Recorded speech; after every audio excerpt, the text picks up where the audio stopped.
Good morning and welcome back to the Dennis Herrera Show. Happy Monday. Welcome back, Dave. Good to see you on the chat, ready to go. I am still trying to get my chats to actually be ready so that I can interact with you guys as we watch this morning's briefing. We're going to have a live briefing here, but we're going to wait. We're going to wait for other people to join us here in a little bit. Let me get into the widescreen. There we go. Widescreen. Copy that. What else we got in here? Sandra, good morning, says. Unc Andy. Welcome back. Crazy Patriots. Back into the craziness, man. We got a good one for you today. We got a real good one for you guys today. It's amazing how, the people that come in here from the left side, they're always come in, and the one thing they always say is, why don't you get a job, bro? They say, well, why don't you get a job? And it's just like, bro, this is a job. This is my job. My job is to entertain you and to bring you some different perspectives of what the news outlets out there are telling you. Yes, if you have noticed, I'm wearing my dollar earphones because I'm wearing my hat, and it's annoying that my headphones don't fit. But, Raquel, good morning. I see you. Let me get into the other version of the live stream here. Man, we got a good one. We definitely have a good one for you today, guys. Let me see. I think this bottom one here. Let's see. Hopefully this is the right one. I'll find out. Yes. Okay. Fantastic. If you guys don't know what I'm doing, all I'm doing is trying to get both of the chats lined up. I can do a multi-stream chat, where I can chat with both versions or whatnot. But I can't do emojis, and I'm a very emoji guy because I'm an emotional emoji guy. You know what I'm saying? So I like to have the emojis available. I made them for a reason. And yes, I try to change them as I can. Some of them are permanent because I really love those emojis. Other emojis will be changed at my will. So just remember that. Thank you, Raquel, for those jewels. Thank you for the love and support. Brian, what's up? Good morning, big bro. Good to see you on here. Jason Martin, the general. This is Jason right here, guys. If you don't know what this emoji is, this is Jason Martin right there. Bam! Buenos dias. Good morning. Nope, Robert did not beat you here, and you did indeed beat Robert. Robert's probably taking one of those old man retired naps. If Robert gets on here, he gets to hear that. Unc Andy says, Dennis, your job is to speak the truth and bring the world back to sanity, one soul at a time. Man, that's pretty, man, that's awesome, dude. Thank you so much for that. I appreciate that. Man, you guys are phenomenal support. I really look forward to coming in here with you guys. The only thing that I procrastinate a lot, and it's not just procrastinating, but it's approving myself, okay? I have a hard time approving myself, and what I mean by that is it's not that I doubt myself. God has given me a lot of lessons in life to be positive and to be confident, right? Some people might think I'm arrogant. Yeah. Part of it, yeah, I am arrogant in some things, but hopefully I'm humble enough to accept my faults, and I think I do that all the time. All I can tell you is, man, do we got a good one for you today. We have a very, very good one for you today. Let me see, who else do I got in here? Let me make sure I say hello to my peeps, to all of my peeps. Let's see. There's a new guy here. Axie. Where is it? I saw it in here somewhere. G-Bro, good morning. Welcome to the Dennis Herrera Show. That's right.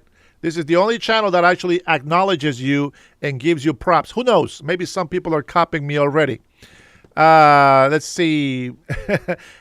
Axios says, Dennis, big bad vatos locos forever. Tres puntos, ese. Vatos locos forever, Holmes. And yes, we have El Güero in here. So the whole gang is almost complete. Some of you guys are probably looking at me like, what the hell is he talking about? If you know what I'm talking about, you can put the name of that movie on here. Tres puntos, ese. Oh, man. Well, I'm good, man. Thanks for asking. G-Bro. Rowan, that's all peeps. What's all peeps? I don't know what that means. Unc Andy is on the landscape mode with David. David's making fun of Robert because Robert's taking too much of a nap. But you know what? Just to be fair, I'm going to text him, let him know that we're live. He could be at an appointment, at a doctor's appointment or something. Let's see. Brother, we are live. I think he called me yesterday or today. I can't remember. But I couldn't answer the phone. And just so you guys know, the phone number that I give you, if you have my personal number, that means that you are in the inner circle. If you're calling me on the other phone that I give to everybody to call in, I don't have that phone with me all the time. And most of the time, the messages will be ignored because I'm not looking at it. Sandra, good morning. Good morning again. Let's see. I think we need to join the rest of the gang. Ender, good morning. Whatever you guys like, I'll tell you what, at some point, I would rather just do the widescreen version. It seems like everybody just really, it's more convenient with the portrait version, okay? Now, before we get started, I just want to say, there's this big hype about Spirit Airlines going bankrupt. I've read some of the comments. The leftist media is going crazy. People are saying, are we winning yet? People are going down hardcore on the Trump's administration. And the first thing that they say is, oh my gosh, Trump did it. Gas prices are so expensive and so high and this and that. When in reality, it was the Democrats, specifically Pocahontas, who destroyed the merger between JetBlue and the Spirit Airlines. Now, to be fair, Spirit Airlines has had a rep for horrible customer service, employees fighting like ghetto. And I'm going to tell you something. I'm going to say it. You might not like it, but I'm going to say it. When everything is cheap and affordable, this is where the hood comes out to play. I'm just saying, listen, whether you're black, Hispanic, white, I don't care. When things get too cheap, just bad people, man, just come out and play.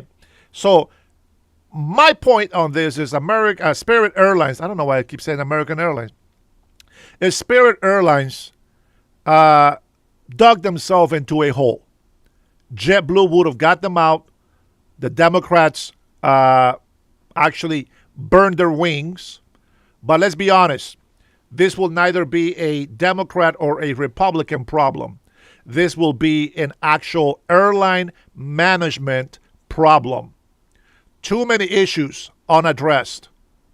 Too much negative propaganda. Listen, I flew a Spirit airline before. Never, ever, ever, ever will I ever fly on Spirit airline. Well, now it's official because they're out of business. But that is the main reason why they went out of business. Now, with that being said, let's go ahead and get started with this. Oh, my goodness. Penguin, you guys are going to have a hard time or a good time with Penguin on the chat. Here we go. So we're going to go ahead and get an update from Blanchard here and see what's going on. Now, this live happened about an hour or so ago. As you guys know, I got to go take my wife and this and that to work, take the kids to school, etc., etc., and then I have to get ready for this. I've been up, guys, since like 4:30 in the morning, and just been going around and doing this and that. Now, when I say that, people think that I'm over here on my computer, just going off crazy. Well, sometimes I am, but a lot of the times it's like I'm catching up on my news. You know what? I took Sunday off. I wanted to unplug from all the drama, from all the hating, from the left, and I wanted to be able to come in fresh today, Monday. And as you can see, you can tell by the way that I am today that I feel rejuvenated. And that's why it is a happy Friday.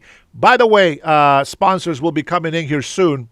Not yet. It's in the works. We'll see. We'll see. Maybe it'll take a few months. Who knows? But I will be having sponsors for my channel. And if you know of anybody that actually wants to be a sponsor on my channel, fantastic. Let's get it on. Just remember this. If you help me, if you support me monetarily, that doesn't mean that I'm going to do what you tell me. If I agree with you, of course, we will go ahead and talk about it. But just so that you know, this is called the Dennis Herrera Show. And the reason why I'm doing this is because I want to give you my point of view. And I want to show people this is who I am. This is what I always been. This is what I always will be. So it doesn't matter how much money people give me. My opinions are still going to be very hard no matter what side of the aisle we're looking at. Okay? So don't think that because somebody gives me money that they can buy my opinion, because I don't play that. As a matter of fact, I think that's very disrespectful, and that brings a lot of shame, and I don't appreciate that.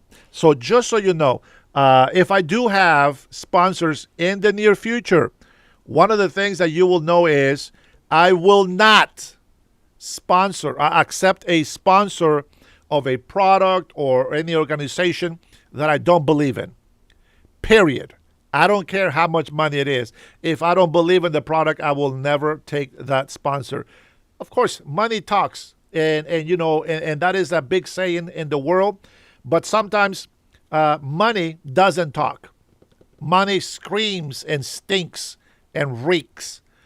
So you gotta understand that from me, and I hope that everybody is actually on the same page with me.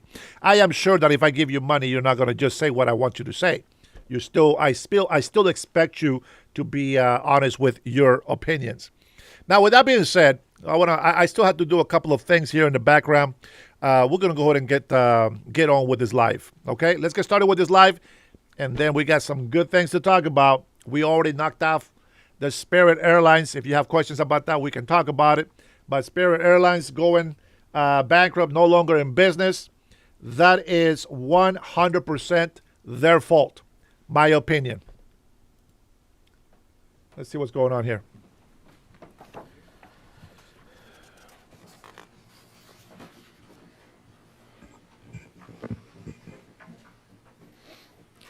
All right, good morning, everybody. Today we are here to talk about our progress here at the Justice Department to hold meat packers accountable. As you all know, last November, the President tasked the department to investigate the costs and prices of beef. As a result, we prioritized investigating potential antitrust violations in U.S. cattle and beef markets. In the beef industry, the big four processors control over 85% of the beef processing market. Two of the big four are primarily foreign-owned. Multiple plant closures across the country, the current market structure, and high concentration in the industry indicate anti-competitive activity. Since the President's executive order, the department has been actively investigating with a review of over 3 million documents. Hundreds of industry participants, including ranchers, cattlemen, producers, and processors, have been contacted and many interviewed as part of this ongoing investigation. More broadly, the department has also executed on the President's executive order to stop anti-competitive behavior in the broader food supply market. Later this week, we will be announcing an historic settlement that will directly affect the prices of proteins like chicken, pork, and turkey. This business model allows competitors to exchange competitively sensitive information on every aspect of the protein industry and has raised the prices on chicken, raised the prices on pork, and raised the prices on turkey. The department is also working closely with Secretary Rollins and the Department of Agriculture. We've signed a memorandum of understanding that allows us to share information aimed at protecting competition in agricultural inputs like seeds and fertilizer. But there is more work to do, and we need your help. I want to remind everyone and anyone in the industry that if you have information about antitrust crimes, about price fixing, bid rigging, market allocation, or even procurement fraud, the Department of Justice wants to hear from you. Through our Whistleblower Rewards program, which is we do in partnership with the United States Postal Inspection Service, you can be financially rewarded for coming forward with information about this behavior. Just to put a fine point on it, if the information you provide helps us secure a criminal penalty in excess of $1 million, you can be entitled to recover and receive 15 to 30% of the money that we recover. So whether you're a farmer, a purchaser, a processor, you can help protect food security in America by reporting these types of violations and potentially criminal conduct. We will use every law enforcement tool available to help reduce food prices and vigorously enforce the antitrust laws to ensure every aspect of the agricultural industry competes on a fair playing field. Now I would like to introduce our great Secretary of Agriculture, Secretary Brooke Rollins. Thank you.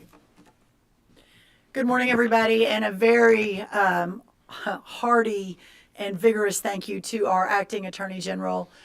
He's only been on the job for, I think, a couple of weeks at this point, and the moment I called and asked for his time and his focus and his team's effort on this issue facing our country, without hesitation, Todd, you said we're all in at the Department of Justice. And so here we are today and just couldn't be more grateful. I've got a couple of larger comments to put this in context that I know my great partner, Director Peter Navarro from the White House, we've worked together a long time, has some thoughts. And then really the stars of the show are our ranchers who are here from Colorado, from Texas, from the West, from Idaho, and they'll have a couple of thoughts too. And then I think we'll take a couple questions at the end. Again, what an honor it is to be here alongside Attorney General Blanche. Thank you for your strong leadership, and of course the incredible Peter Navarro, our Director of Trade and Manufacturing Policy, also joined by several members of the ranching community. Todd, Peter, and I each serve the American public in different capacities across the executive branch at the pleasure of our boss, President Donald Trump. But we are united by a single mission: to protect our great American farmers and ranchers, the American way of life, and the American consumer. President Trump has been the greatest champion in American history for our farmers and ranchers, from record-breaking investments in rural America through the Working Families Tax Cuts to opening up the global market, now 18 new trade deals for our incredible American ag products, and to most recently implementing a plan to fortify the American beef industry. And these efforts couldn't be more timely for America's ranchers, who are seeing a historic low herd size. This morning, I'll talk a little bit about and summarize that herd size crisis facing our ranchers, but how the ongoing investigation into our Big Four packers, what that means for the larger policy context, and certainly what it means for national security. Let's begin with the herd size. As of January 1st of this year, we have about 86.2 million head of cattle and calves in America. That is the lowest since the 1950s, and this year we're looking to be slightly down again. In the past decade alone, we've lost over 17% of our cattle ranchers. More than 100,000 ranches across this country are no more. The low herd size inherited by the Trump administration can be attributed to a variety of factors, The biggest one, at least from our perspective, is the radical left's ongoing assault against ranching as a way of life. For years, they used climate alarmism to wage a war on cattle in America. And when you pair that with droughts, wildfire, overregulation from previous administrations, and volatile markets, this is how we have ended up here today.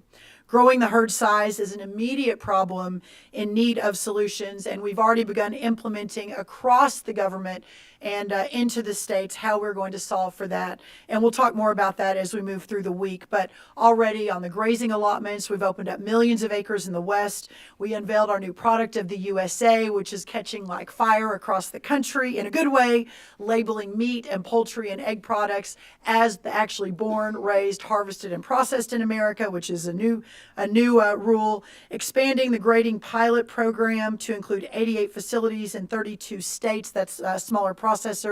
Reducing holiday and overtime inspection fees for small processors.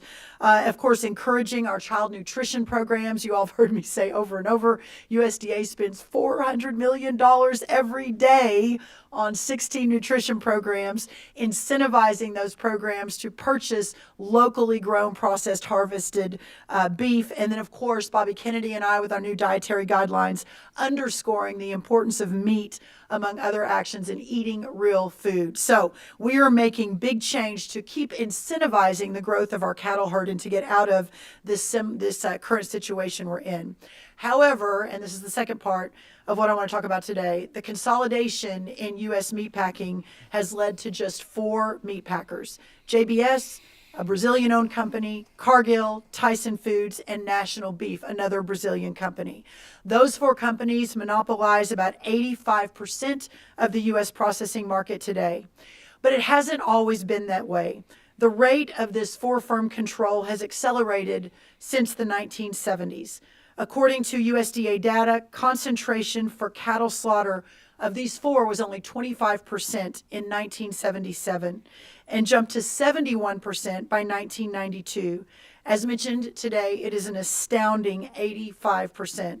Notably, these 4 firms now own together more than 70 subsidiary companies today. They don't own them together, but in total, there are 70 subsidiary companies that are owned by these 4. This has led to a frightening landscape for cattle ranchers. Industry consolidation reduces options for our ranchers looking to sell their cattle. It weakens their negotiating power, and it risks reliance upon a single buyer. Today, the concentration of larger plants opens the door to tighter coordination by the Big Four with producers, and perhaps the exertion of control over them as well, given they have limited options to sell their cattle.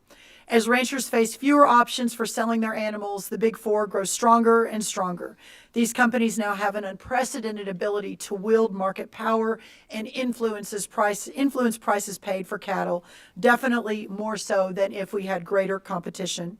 On top of that, half of these meatpacking giants, including the largest meat packer in the world, are either foreign-owned or have significant foreign ownership and control, making them a threat not just to our cattle producers, but a threat to America itself. And as time has gone on, it becomes more and more clear that food security is truly national security. One Brazilian-owned company holds roughly a quarter of the market and has a documented history of international corruption and illicit activity. The brutal reality is that such foreign ownership of meat packers has been affiliated not just with corruption, but also cartels and, as recent as last week, slave labor, which is bad enough on its own, but it's also to the detriment of America's great independent ranchers and consumers. Further, when just 4 firms control a market, suppliers and food prices are rocked heavily when disruptions occur. The last few years have proven that the protein sector, especially, and therefore our food security, is especially at risk when global pandemics, animal disease outbreaks, and facility issues like fires, labor disputes, foodborne illnesses, and cybersecurity attacks occur. As an example, in 2019, a fire at a Tyson slaughter plant in Kansas resulted in a 27% drop in cattle traded on the market just that following week. And in 2021, a cyber attack on JBS plants in the U.S. caused ripple effects and delayed production. President Trump is acutely aware of these challenges, as evidenced by his Truth Social directive last November, directing the Department of Justice to investigate the Big Four meatpackers for potential collusion and price manipulation. Ensuring these practices do not happen will protect both producers and consumers. This also builds on our September 2025 Memorandum of Understanding with the Department of Justice Antitrust Division to identify anti-competitive behaviors with respect to agricultural inputs, as such consolidation isn't just limited to meat packing, even though that's what we're talking about today.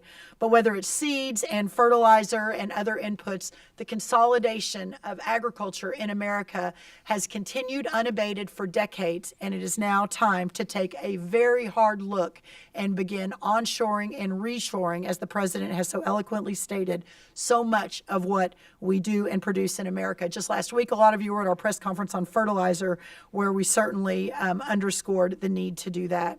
The health and diversification of all of these communities, including the packing community, is vital to our long-term national security agenda. More U.S.-owned packers in more American regions of the country provides more opportunities for our ranchers and stronger food security for our country. This strengthens ranchers' ability to market their cattle in a way that makes the most business sense to them. When small and mid-sized processors around the country succeed, the communities they serve and the ranchers they support will also succeed. In closing, I want to reiterate that these efforts are part of the Trump administration's larger plan to make America great again and making agriculture great again. When small and medium-sized packers have a chance to compete and thrive, the cattle herd regains its former strength, and Americans across the country will gain. God bless our great farmers, our ranchers, our producers. God bless our incredible boss, President Trump, who's willing to bust the status quo whenever he believes it's the right thing to do for our country. And certainly there's been no greater partner alongside that effort than Peter Navarro, Director Navarro.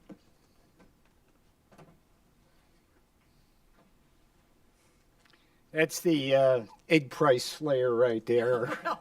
She did some of the most amazing work making sure that egg prices came down quickly, and she's on the case. If she's on the case, then things are going to be happening that are good. And General Blanche, thanks so much for hosting this. Just within a few short weeks, the General Blanche has been here.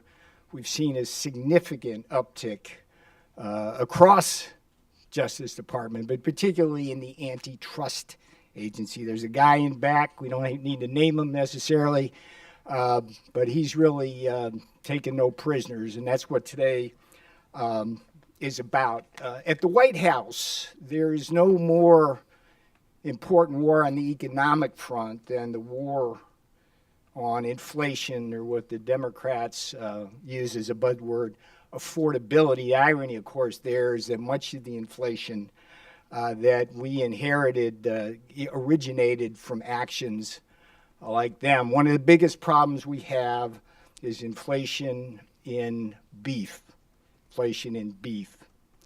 And one of the reasons has to do with just the way nature has been for the last decade or more. Drought has been a very big problem. There's not much we up here can do about that. But there are policies, for example, the withholding by the Biden vegans of literally millions of acres of grazing land.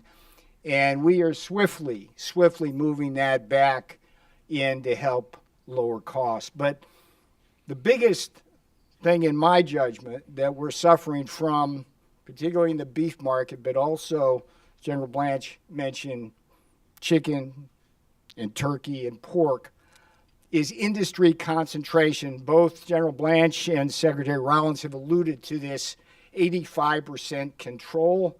I'll give you the nerd view as an economist who was in antitrust for a while. There's this thing that the four firms is a magic number. It's the four-firm concentration ratio that's been enshrined in Justice Department doctrine for decades.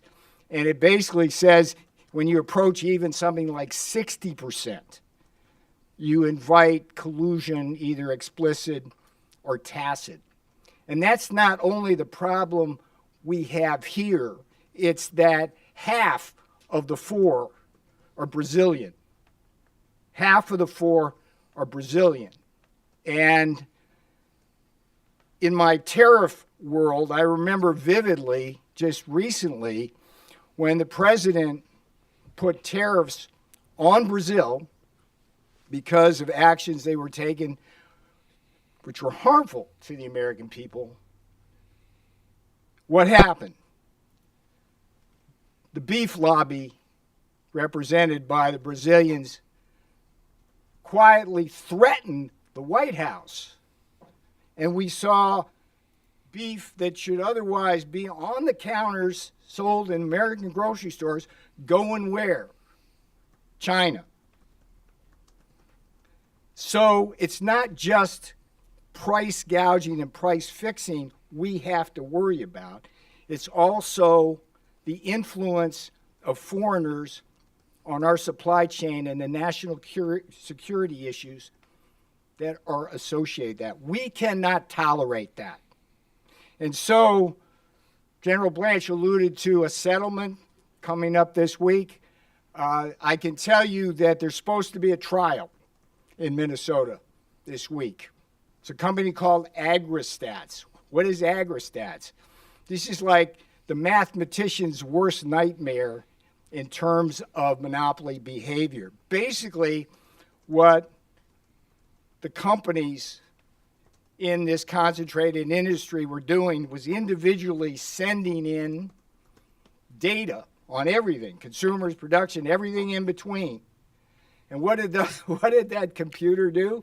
It spit back what the monopoly price should be. Justice Department said, no more, no mas. That's not going to happen on our watch.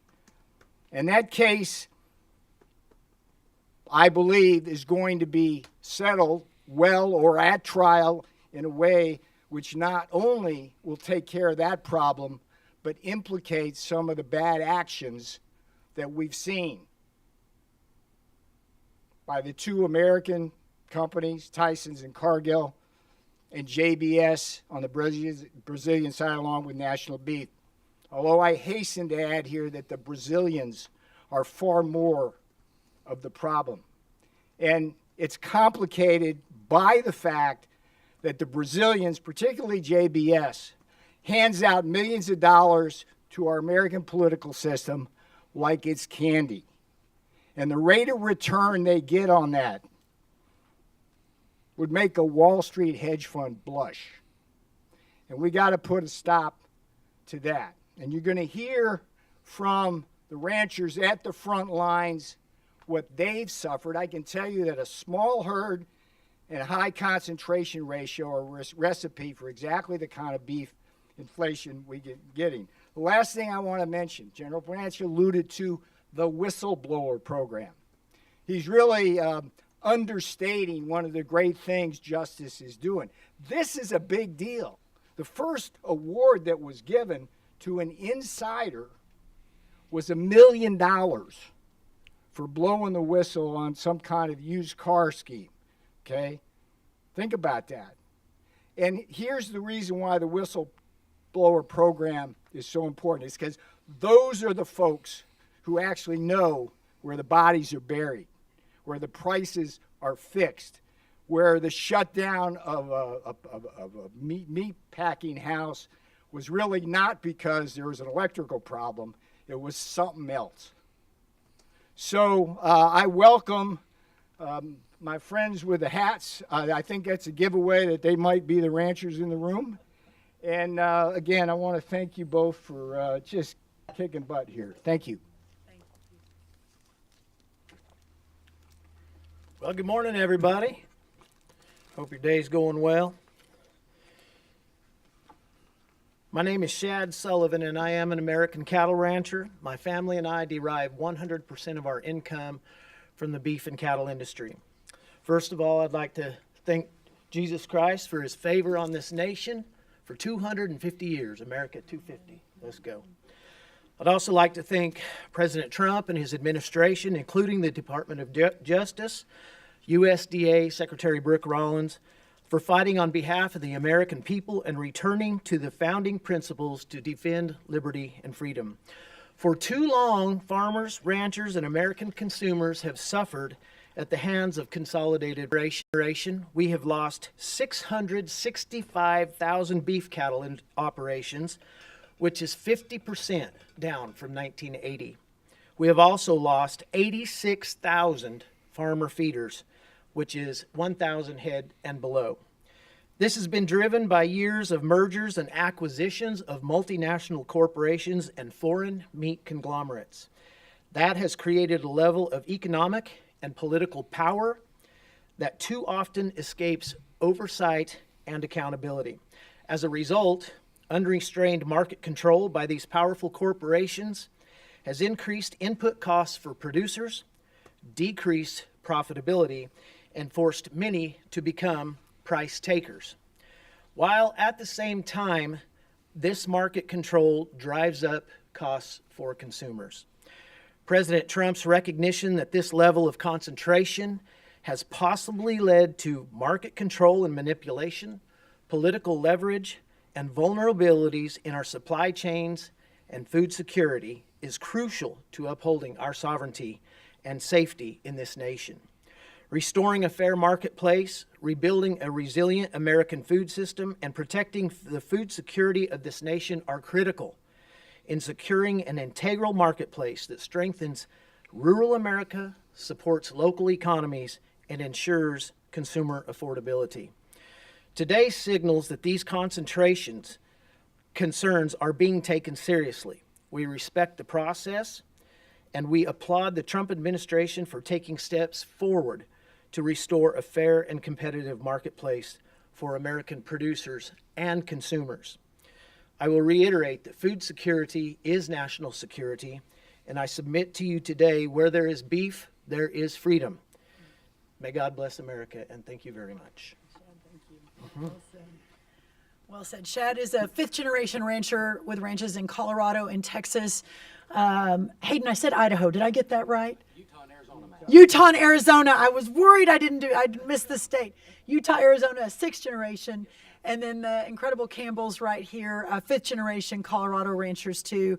They represent tens of thousands of some of our greatest Americans across this country. And we're just so proud to represent you and hopefully make some good change for you all moving forward. With that, we'll take questions, hopefully on topic, but yes, go ahead. If you'll introduce yourself as well. Leah Nyland from Bloomberg. So the Justice Department had opened a meatpacking investigation in 2020 and closed it last year. Can you tell us what is different about this investigation into meatpacking?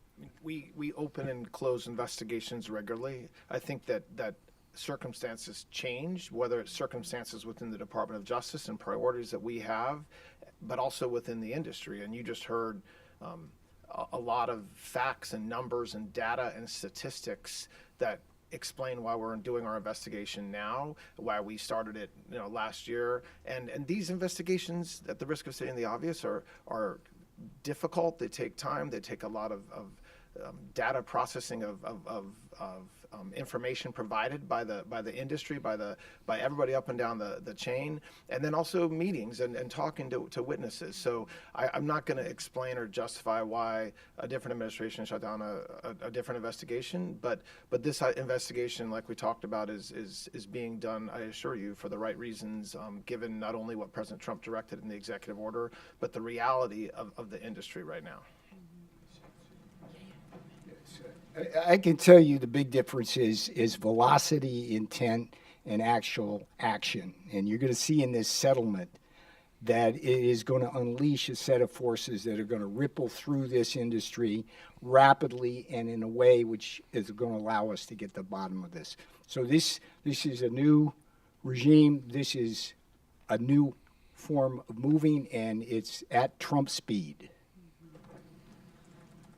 And just very quickly, I will say, I think that perhaps more than ever before in American history, we now realize the threat to our sovereignty, to our freedom, to our liberty as we look in total at the consolidation in America, but also perhaps the biggest priority would be the consolidation at the hands of foreign countries and foreign-owned companies.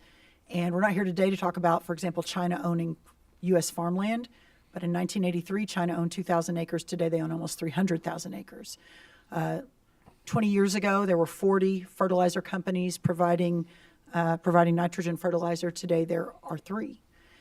Seeds the same. It is a national security issue, and at the same time, we're losing thousands of these producers every year. So I think when you take all of that in total, you take an extremely aggressive president who wants to stand by rural America, return prosperity to rural America, stand by his ranchers and his farmers, make sure that we're doing everything we can to keep that way of life alive and vibrant and vigorous. I think that would explain why we're doubling down today. Thank you. Yes, sir. Dave Michaels with the Wall Street Journal. You're appealing for whistleblowers today, so are you confirming it's a criminal investigation? And then you're blaming the foreign meat packers. Are you going to focus on the foreign meat packers? How are you going to charge only foreign meat packers if you have a 4-member cartel? I mean, I'm not going to jump to conclusions around what the results of the investigation will be. That wouldn't be fair to the folks here at the department that are working it, or to the meat packers that we're investigating.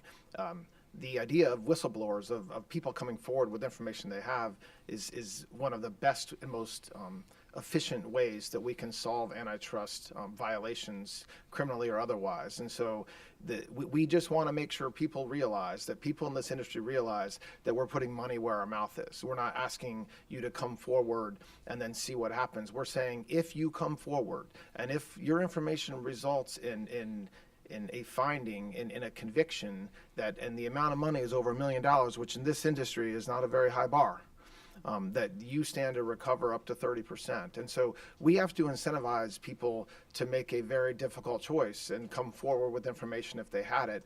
And that's what we're trying to do. But we're not standing up here announcing the results of the investigation. We're putting a finer point on what President Trump said last year in his executive order, which is this is a real problem. It's a national security problem. It's a price problem for American consumers, and it's a problem for the industry, for the hardworking ranchers that have existed for 5 generations, 6 generations in this country. So that's the reason behind what we're talking about today. Result, but just the type of investigation. I mean, Can you speak up? just the type of investigation. Can you confirm it's predominantly a criminal investigation at this point? I mean, these investigations, it depends. And so it depends. So yes, there are, in the antitrust space, the criminal part of the investigation is something that is done in almost every case in parallel with the civil investigation. The facts matter, intent matters. What we find from the bad participants, if there are bad participants, what role they had. So it's not as if, oh, this is just civil, or oh, this is just criminal. It's an investigation, and if we find evidence of criminal conduct and criminal intent, we'll go from there. Marcia. Hi, Marcia Brown with Politico. You've talked a lot about how this will lower prices for consumers and help American ranchers. When do you expect consumers to feel that price relief at the grocery store, and for ranchers to also experience relief from this? So, as we've outlined, Marcia, you've heard 100 times, maybe not all the reporters in the room, being at a 75-year herd low, being at this point in the market, taken in total with, as I mentioned, the last administration moving cattle, doing everything they could to basically eviscerate the cattle industry, whether that was through grazing allotments or climate change, hoax, craziness, whatever it was. On top of that, you have the droughts. Even in Nebraska, The fire they just had was in rural Nebraska, so it didn't get as much press as a lot of these wildfires do, but it was the biggest fire in Nebraska history, the 9th largest in American history, and we're not really talking about it because it was in rural America, but what that does to those ranchers. So all of that taken in total, combined with obviously the screwworm south of the border, we've had to keep the ports closed to make sure that stays out, which, thank the Lord we've been able to, against all models showing it would be here last year. But you marry that to this effort and the long-term infrastructure that we are building in order to mitigate this sort of thing from ever happening again. Marcia, I wish I had a crystal ball and I could tell you, we do believe that prices are going to start coming down this summer based on opening up the allotments, putting more money into mid-size and smaller processors, incentivizing our ranchers and, instead of slaughtering to keep their heifers, et cetera. I'm getting way into ag stuff now, but we are hopeful that those prices will start coming down this summer, this fall. But again, this is a massive, complicated policy challenge that we're working to fight every single day and solve for. So thank you. Yes, ma'am. And then we'll go to you in the front. Hi, Kushita Vasan from MLX. Could you talk about how close you are to filing a lawsuit, and have the companies been cooperating? Have you seen delay tactics? Have they been destroying documents? So I'm not going to talk about timing because I don't have an answer. If I had an answer, I would share it with you.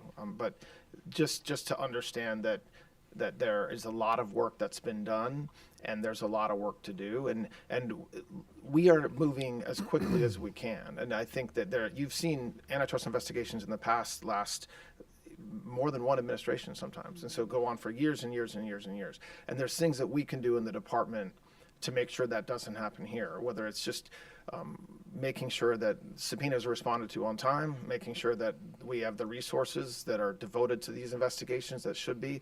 So I will tell you we're doing that. So we are. This is a priority. It has been a priority, but we're not in a position where I can say, hold your breath. It's coming forward. But that's not to say that we're in it for the very long haul. We're not. These companies are foreign-owned, there's a risk that they might be destroying documents or not playing ball. Have you seen any delay tactics, or have they been just, not turning in documents on time? The nature of this investigation would not allow me to talk about what we've learned in that space. So if there's a time when it's appropriate to bring charges, or if there's a time when it's appropriate to make an announcement about not bringing charges or what we're doing, we'll do that. But it's these investigations, and you can look back over history and see the meaningful antitrust investigations that have been very successful to the American consumer and the American businessman. They do take time, and it's not the kind of thing where we can provide updates along the way that will satisfy the folks that are saying, hey, President Trump issued that executive order last year. And that's one of the reasons why we thought it was appropriate to be here today, to make sure that everybody knows that this is something that we're working very hard on. Unfortunately, I can't accompany that with details about the investigation beyond what we've already said. Yes. Let's remember that meat is also chicken, pork, turkey. There's also fish as a protein, and when you do things like General Blanche and Secretary Rollins are doing in this space, these folks are now aware, and they're going to be hypersensitive to any kind of things that they might pull. So you might expect at the margin beef the hardest because of the conditions, but across the meat and other issues of the ag sector, they're going to start behaving better. That's not going to forgive what they've done in the past, but these kind of actions create benefits in and of themselves as the investigation goes forward. Thank you. We'll do one more. Yes, sir. Yes. Jerry Hagstrom from the Hagstrom Report. Is your goal to get these companies to break up to create more companies? And do you want the Brazilians to sell their interests to Americans?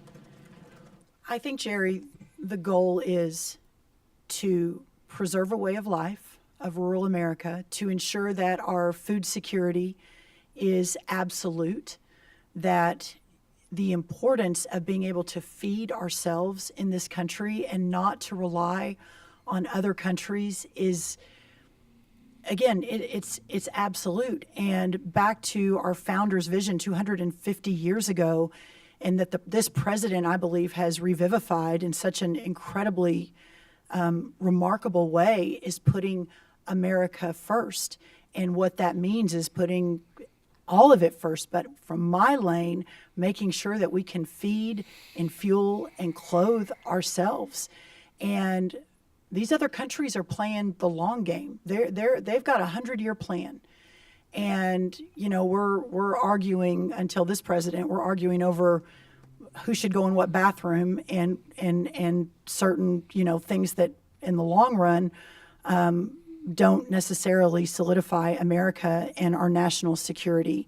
And so that's how important this is. I don't want to answer those questions specifically because that's the importance of this investigation, to fully understand what we're facing, what it looks like, and what we need to do to ensure that our ranchers and our farmers and our agricultural community have everything they need, and that we also are able to reverse this trajectory of smaller and smaller producers in the country. I think that the MAHA, the Make America Healthy Again movement, is such a big part of this as Americans begin to understand the importance of eating real food. Of course, the real winners in that are all Americans as we move back towards a healthier population, but also the other winners are our farmers and ranchers, who will be the ones providing the real food. And let me just finish with this. I was on a call on this issue about a month ago. It was with some smaller meat processors in North Dakota. And one of them, and very small, one of them said, you know, for $60,000 low interest loan, I could add a grinder to my very small processing plant in rural North Dakota for $60,000, a loan from USDA. And what that would allow me to do is go from processing 1 head a week to 6. And again, processing 6 head a week is not going to feed America or feed the world, but what it will do is feed a community. And that is the goal, to get back to healthier, more locally produced food, and ensuring that it is by companies and people that have America's best interest at heart. So thank you all for being here, and I especially want to thank our Attorney General. God bless you. Thank you.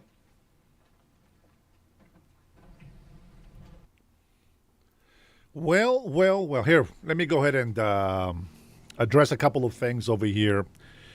Now, one of the things that I will tell you is this. Now, I'm in Washington State, and this was considered to be a farm state. Let me tell you what the problem is. Now, I know that prices went up with tariffs. It is obvious that some prices will be altered because of the tariffs. I'm aware of that. I am 100% pro-tariffs. One of the biggest arguments that I make when it comes to tariffs, and this is just we've only been in office for a year and 4 and 5 months, okay? So it has taken decades for the Democrats and some rhinos to get rid of our manufacturing, to get rid of hundreds of thousands, if not millions of jobs. It has taken a lot of years destroying the United States of America. Many of you don't understand that because you don't feel the pressure yet. Many already feel the pressure. But here's the key. You have to understand why we have pressure. Gas prices are up. Absolutely. I will get to it. And I hope that you stick around so that you can listen to the truth instead of just coming in, dropping in some negative comments, and then walking away and going somewhere else, being a locust, just going around destroying farms and then moving on to the next one. Let me tell you something. When the tariffs were put in place, why was I 100% on board? And why am I still 100% on board with tariffs? Listen, any amount of money that is mentioned, good morning, Scott. Good morning, Chronos. Any amount of money that is mentioned being spent on the war, on these ships, on building more, securing more, paying more, all those things they're eligible questions. You should be able to question that. But once you find the truth, though, You have to accept it and be like, hey, what else can I do to help my country continue to be better? Right? So here we go. Why was I okay with tariffs? Why did I support tariffs? You know, it's beyond me why some people's brains think this way. But I'm going to tell you something. I don't see how anybody on their right mind, it's okay with losing trillions of dollars. Not 100 million, not billion, trillions of dollars. But the thing that gets to me, man, I love this. The thing that gets to me is that the socialist Democrats, liberals, and all these people that have a woman's mentality, no offense to women, but when I say women's mentalities, you're a leftist. You automatically think on the left. It's that you guys blame Trump. Oh, what did he do with $18 trillion? Like you want to blame President Trump for everything. For everything. Even for your dumb mistakes in life. But nobody ever said, where is the $26 trillion? $26 trillion unaccounted for before Trump. Nobody says a peep. And that's okay. But here is the point. You blame President Trump for $18 trillion. He has made our military better. He has supported our defense, which is the reason why many of you today get to enjoy your freedom. And you don't even know why. You just get up in the morning, drag yourself into the shower, wake up with the water, go and get your nice little frappuccino mocha and all this other flavored coffee and all these things and that. And you get on your little Tesla, your electrical vehicle, take a sip of your coffee and drive around with the sunglasses down in California with the sunroof up and enjoying the beautiful weather, stuck in traffic for 2 hours. And you're thinking, what a wonderful life I have. I don't have to be at work because I already have enough money. And you can go in about your day and think, what kind of girl am I going to screw this weekend? You can go and say, man, how many beers can I buy tonight? You can go around your life and think about everything that is sinful, lustful, just ridiculous. Maybe you are celebrating something. Maybe you're enjoying your life. The point is, you don't think on a daily basis about how privileged you are. Every single day I get up and I am just so thankful to God. You know, I sit there while I am in the shower and, just rubbing my hair. And I'm like, dang it. I said, God, why do I have these thoughts? I said, I am so sorry. Please help me. I don't want to have these negative thoughts. I want to be able to love my neighbor. And I go through this. Nobody tells me, hey, you should repent from your sin. Nobody has to tell me jack squat. I automatically have that conviction because I believe in God. But here is the problem. I want to let's go back. I want to get back to the tariffs. We have been, again, let me just my brain is all over the place. I want you to, I'm going to try to calm my ADD down, okay? There is a lot of weaving that I do. I love President Trump. The weave, you know what I'm saying? The weave. You know what? Let me say this. Okay, so we have lost $26 trillion unaccounted for before Trump. We have spent $18 trillion with Trump, Biden's administration, and with Trump again. Now, every bill that we have seen go to the floor, they want to have hundreds of billions of dollars for democratic socialist programs, specifically those who are for illegal immigrants.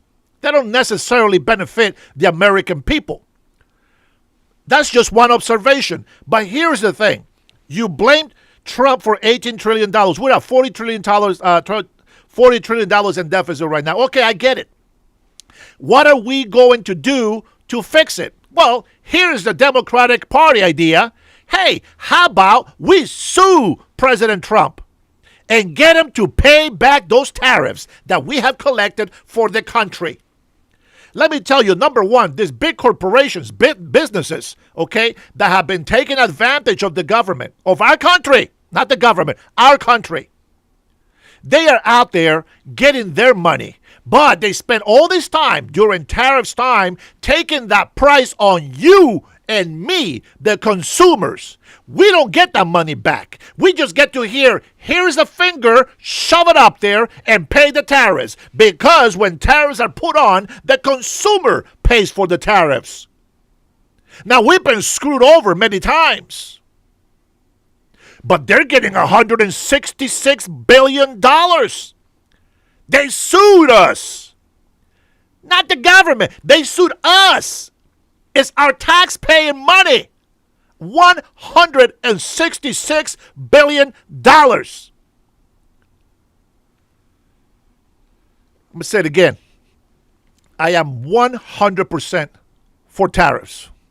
Now, whether you like it or not, it doesn't matter. The truth is the truth. And I'm going to say, before President Trump came in here and put tariffs on, most of the libtards don't pay attention. But we were losing hundreds of billions of dollars. Let me say it again. We were losing hundreds of billions of dollars. And all of the leftists, not one peep and say, damn it, what are we doing? Why is the country losing so much money in trade? Not one socialist Democrat worried or gave a damn when the United States of America was losing hundreds of billions of dollars.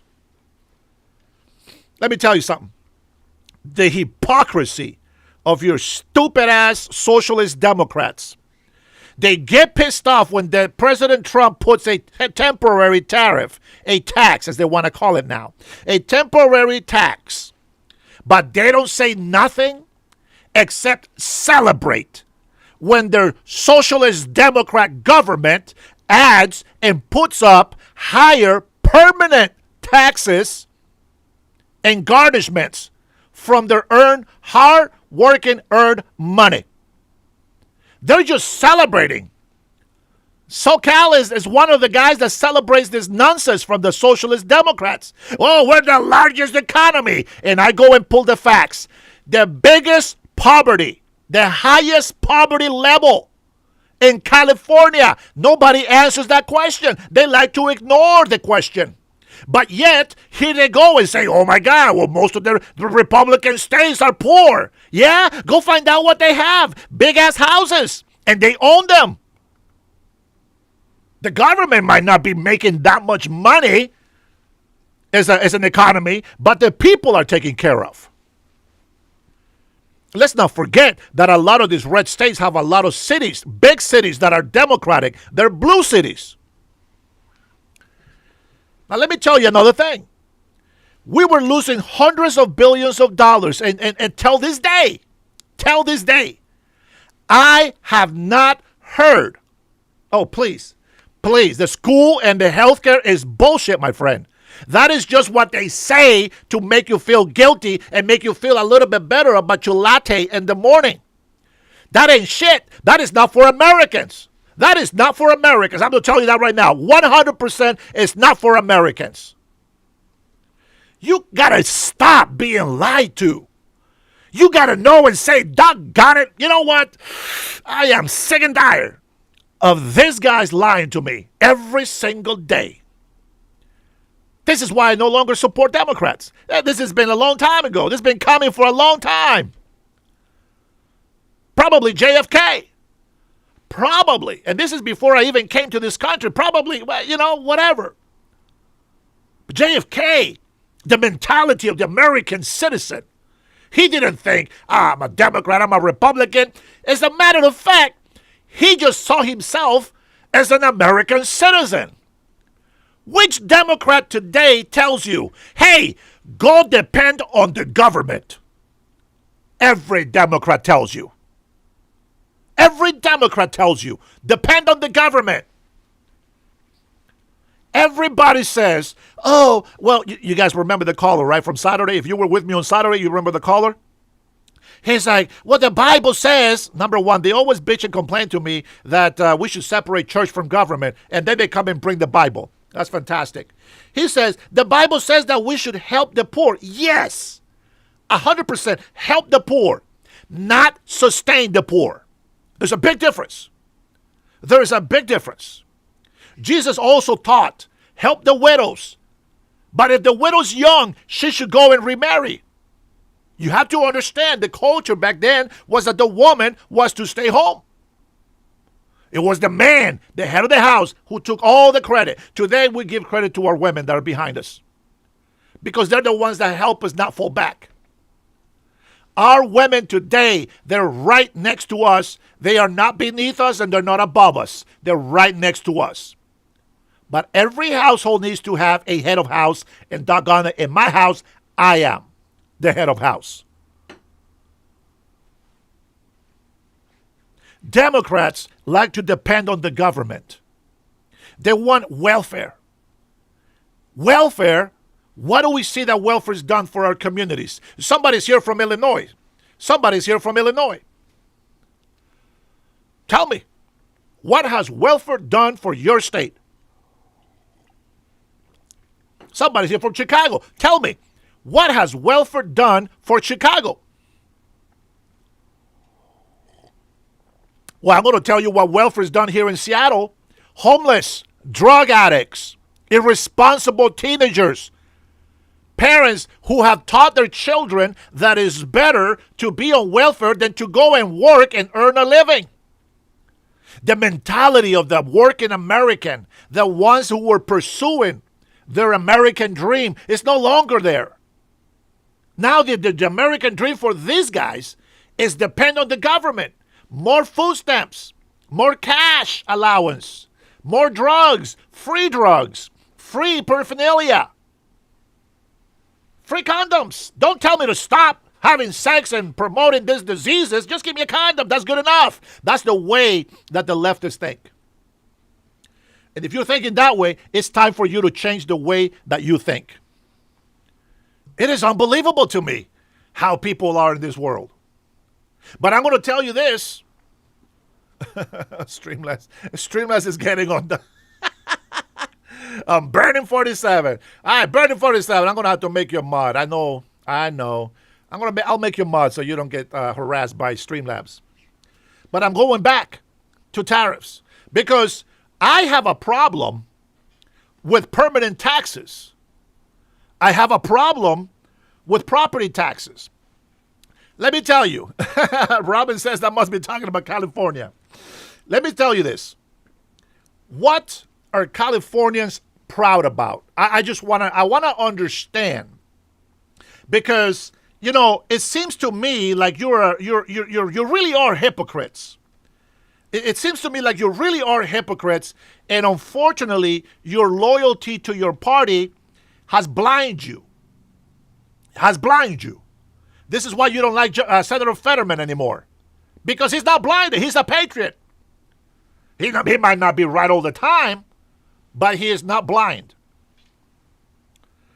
Who in their right mind says yes to property taxes, yes to luxury taxes, yes to federal taxes, yes to state taxes, yes to city taxes, yes to raising sales taxes? Who are the morons who say yes to these questions? Yes to a new business tax. Yes to a new payroll tax. Yes to an extension and addition and uprising of employment tax. Yes to senior citizens' retirement social security funds taxing. Who are the morons saying yes? Tax the shit out of me. I don't want any kings, but doggone it, at least act like a tyrant a king. Maybe for them it's actually a queen. The problem is that you are moronic, if that's a word. SoCal and friends that think like you, let me tell you why I go hardcore on you with the insults. It frustrates me. There's a little smudge in my monitor here. It frustrates me to see that there's people like you who thinks after all of the taxes that I mentioned, plus the other half that I haven't mentioned because I can't remember the names. It's just, it's crazy that you say that. And yet, you see the results of what's happening with all these taxes collected. Nothing is happening. That's the problem. Nothing is happening. I wish that all these taxes were making our housing affordable. You know what? Actually, somebody was actually honest on the Democratic Party. One of the socialist Democrats was honest with me. You know what they say? Not everybody can afford to live in paradise. That was his argument. California being expensive, nobody can afford to live in paradise. Think about that statement, and that's how stupid socialist Democrats are. If you are on that side, if right now you are supporting dumb-ass socialist Democrat, I have great news for you. You can always vote for the opposite. Free California from tyrants. Start voting for the new Republican candidates, and I got two for you. You got a Republican governor, your choice. Vote him in. Let's make a change. Let's see what happens. Yeah, we get 2, 3, 4 years. Hopefully something good happens. And then you have a Republican mayor coming through. Vote him in. Vote him in. Let's see what happens. Let's see what happens to that budget that you've been paying so many taxes on, but yet you have nothing of value from all those taxes. And the only thing that you have managed and acquired has been a higher poverty level for your Californian constituents. You can't argue with me on that. You can argue that your state collects so much money. Of course they're collecting so much money. They're stealing it from the hardworking people. It's not because they got a million more jobs. I mean, the economy, the manufacturers, they're thriving. Oh my God, all this business is coming in here, and we're just collecting so much taxes because these companies are creating hundreds of millions of jobs. That is not the only reason. That is not the reason why they have the largest economy. Largest economy doesn't mean shit when the people are suffering. When you allow an open border, you allow just illegal immigrants to take over. This is what gets so crazy. That people don't realize. I don't know. I really don't know what the COVID-19 shot effed them all up. Let's blame it on the COVID. Blame it on the COVID-19. I'm going to give you the benefit of doubt that your stupidity was created by COVID-19. Let me tell you something. Oh, my goodness. I know, I shouldn't care about these socialist Democrats, but they're destroying our country, so I care.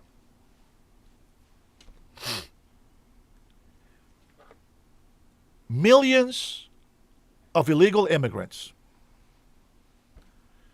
came into our country, thanks to the Biden administration, period. What happened? You want to complain about unemployment numbers? Yeah, unemployment by legal workers, maybe. What happens when a factory hires an illegal Mexican, Hispanic, a Honduran, whatever you want to call us? What happens when a factory hires an illegal immigrant? on a factory.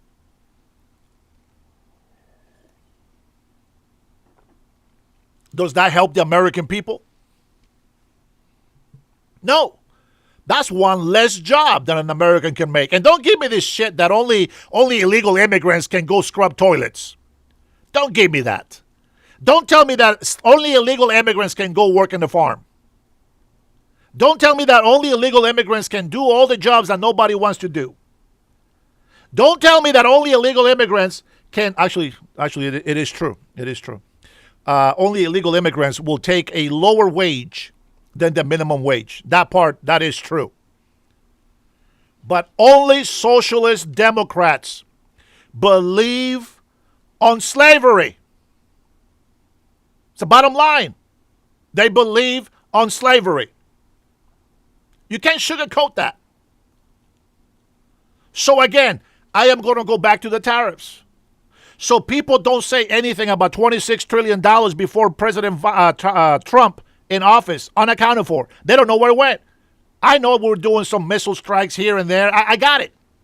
But they don't want to say where, how much. Now, they want to go on Trump 300%. Let's edit, let's audit, let's take a look, let's check, let's double check, let's triple check, let's quadruple check, let's quintuple check, let's sextuple check, let's septuple check, let's octuple, you know what I'm saying? They want to have every dollar accounted for from President Trump, but they didn't give a damn about $26 trillion before Trump. Here we go. We were losing hundreds of billions of dollars. And some people, some businesses, tell me, it's a serious question. I want you to pay attention. Stop writing stupid shit on the chat. Pay attention. I want you to answer this question, and please help me understand. Maybe I'm missing something. Listen, here's the question. So we were losing hundreds of billions of dollars before the tariffs imposed by Trump, which, by the way, were reciprocal, meaning that we were tariffed before he put those tariffs, okay? Here comes the question. Pay attention. I want to know if we, our country, if we as the economy were losing hundreds of billions of dollars and some businesses were prospering. Tell me. Serious question. Tell me, does that seem right to you? Honest question. Go ahead. And I know there's a delay, but honest question. We're losing hundreds of billions of dollars.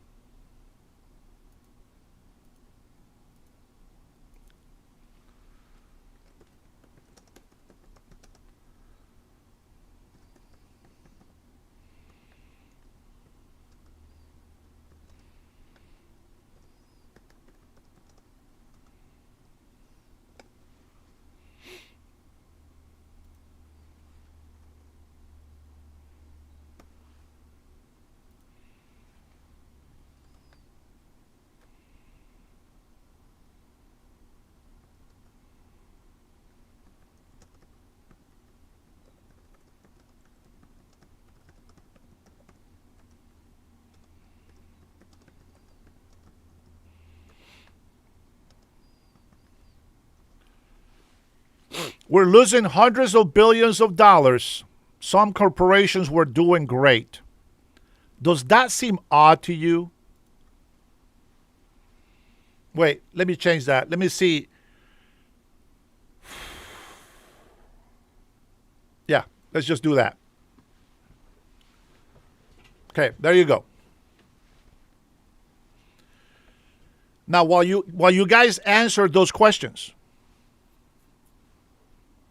Samuel says, why aren't the companies hiring illegals being held accountable?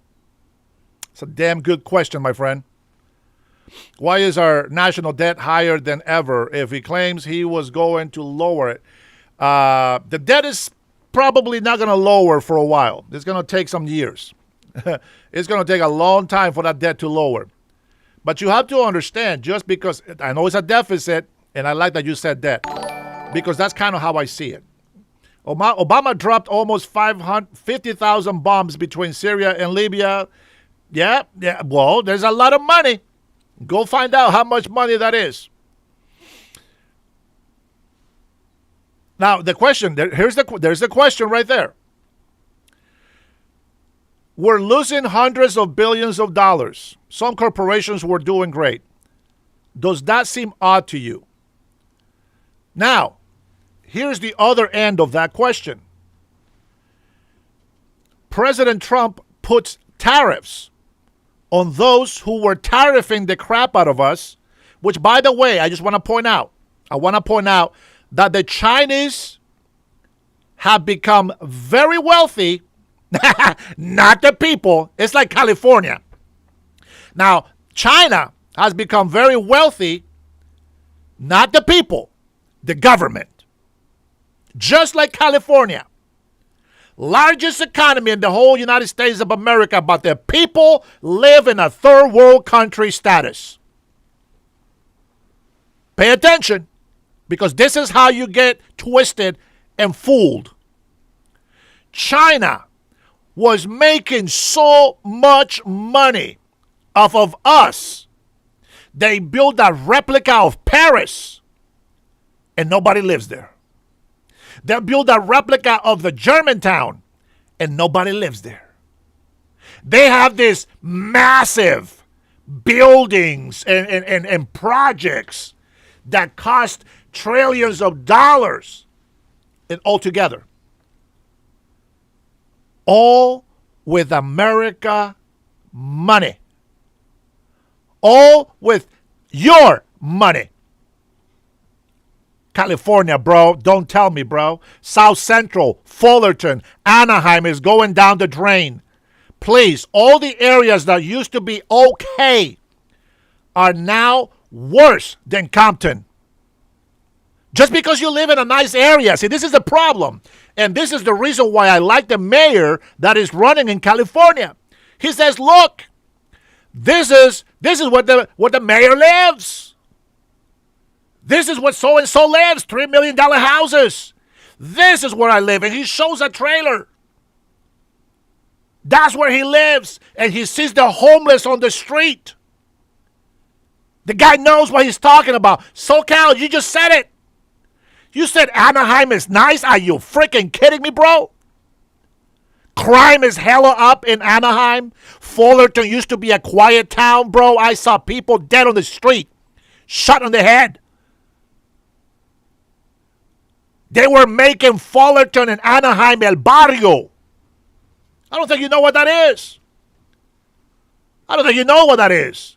So you live in your little property by the beach, zipping on pina coladas and whatever the hell it is that you do, while the poor people are suffering. How is it you have the largest economy but the biggest poverty level? Answer that to me. Answer it to me. You can go on stats all you want, but I go on personal experience. Stats, it's a guideline that I can follow, and try to compare. But your personal life, your personal experience, it speaks louder than the actual numbers that they put on TV. That's crazy, right? You were just there. This guy. Okay. All right, here we go. Hold on, man.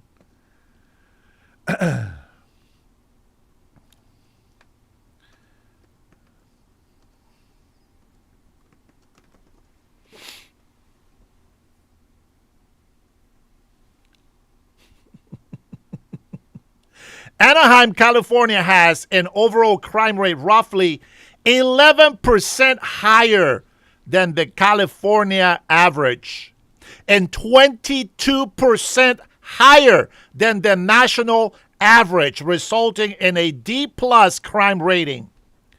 Good job, SoCal. I am sure that you are full of facts, and what you say is obviously the truth, and what I say, well, it's just nothing. Just because you are in a safer neighborhood and once in a while you go visit, you don't know jack squat about that city. I can tell you right now, I remember Anaheim. There was a lot of Hispanics. Yeah, that's fine.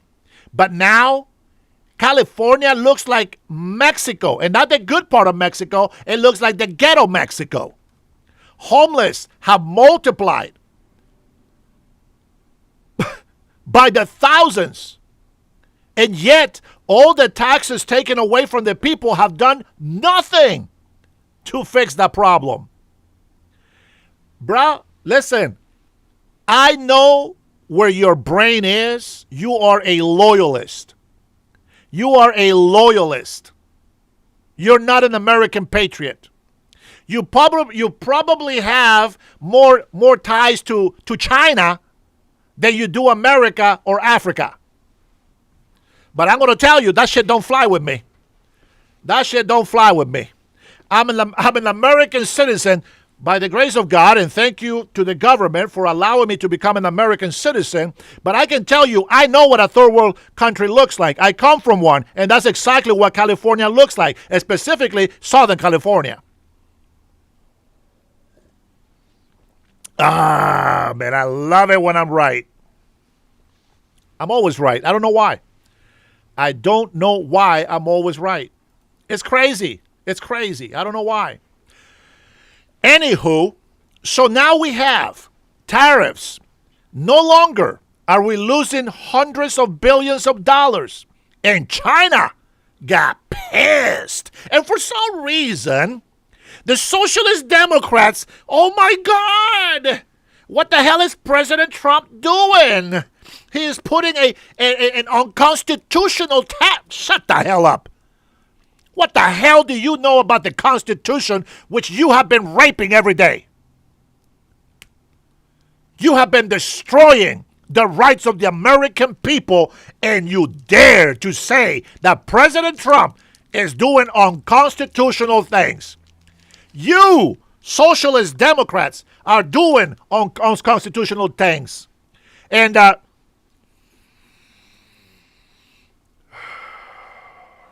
later. And we, the American people, we want the United States of America to have a fair trading. China fought us, and they told us that we should be afraid, and they fear-mongered us, and the socialist Democrats and the leftist media kept talking about, oh my God, the Great Recession is coming. 30 years, a doctorate in economics comes onto my channel and tells me, you are wrong for supporting tariffs. And I said, how is that, Mr. Professional Economist?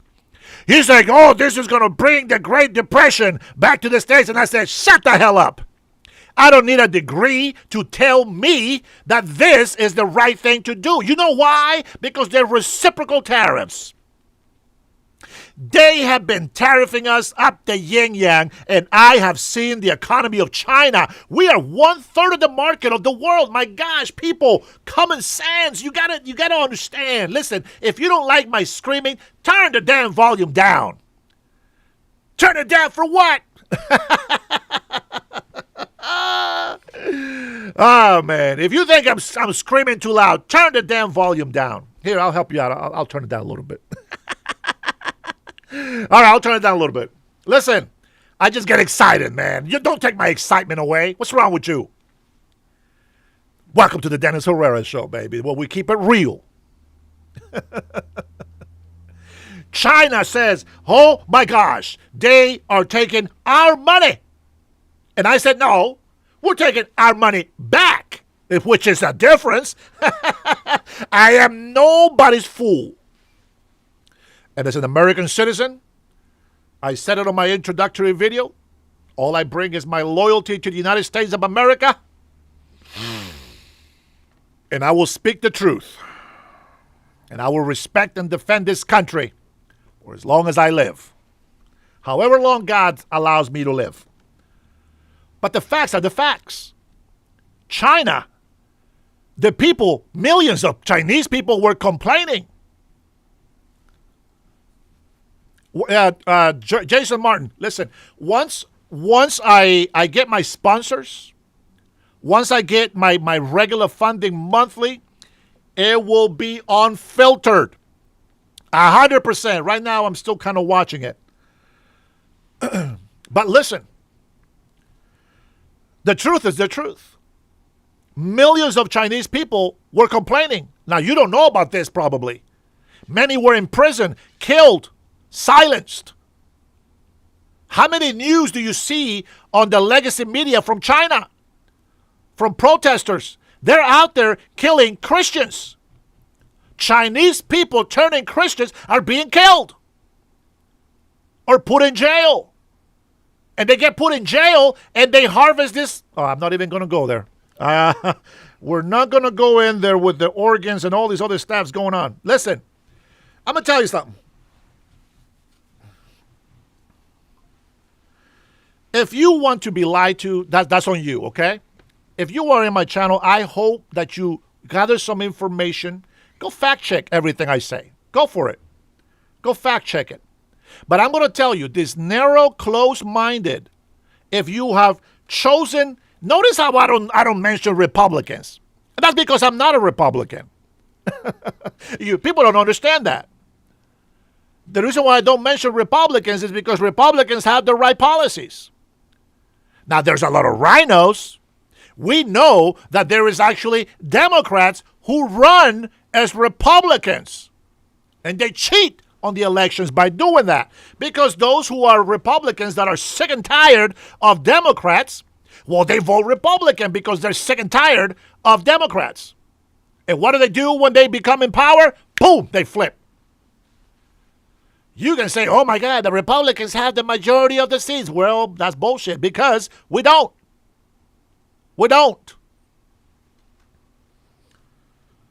What do Democrats believe? Democrats believe that we should have open borders. First of all, SoCal, go ahead and lay down what policies do we have from the Democrats. As a matter of fact, you know what I like to do?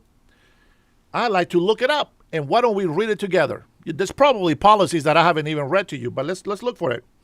Let's see, President Trump's policies. Let's do Trump's policies. Let's see, Trump's policies list for 2026. Let's take a look.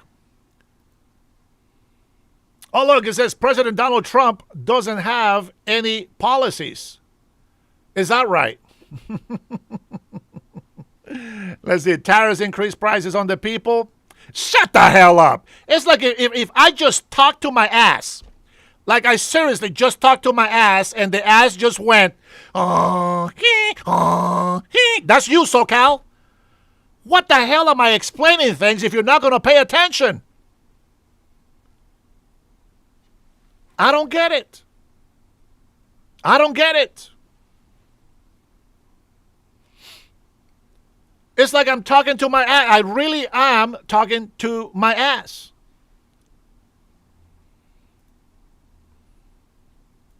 I don't get these people, man.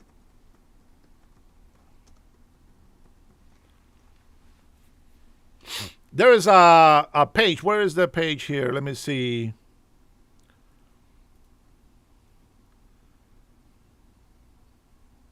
I don't want that. I don't want that. Hold on. Let me find it here real quick. You're a jackass. Yeah, that I know. That's why you're a Democrat. You're a jackass. Just it is what it is, bro. It is what it is.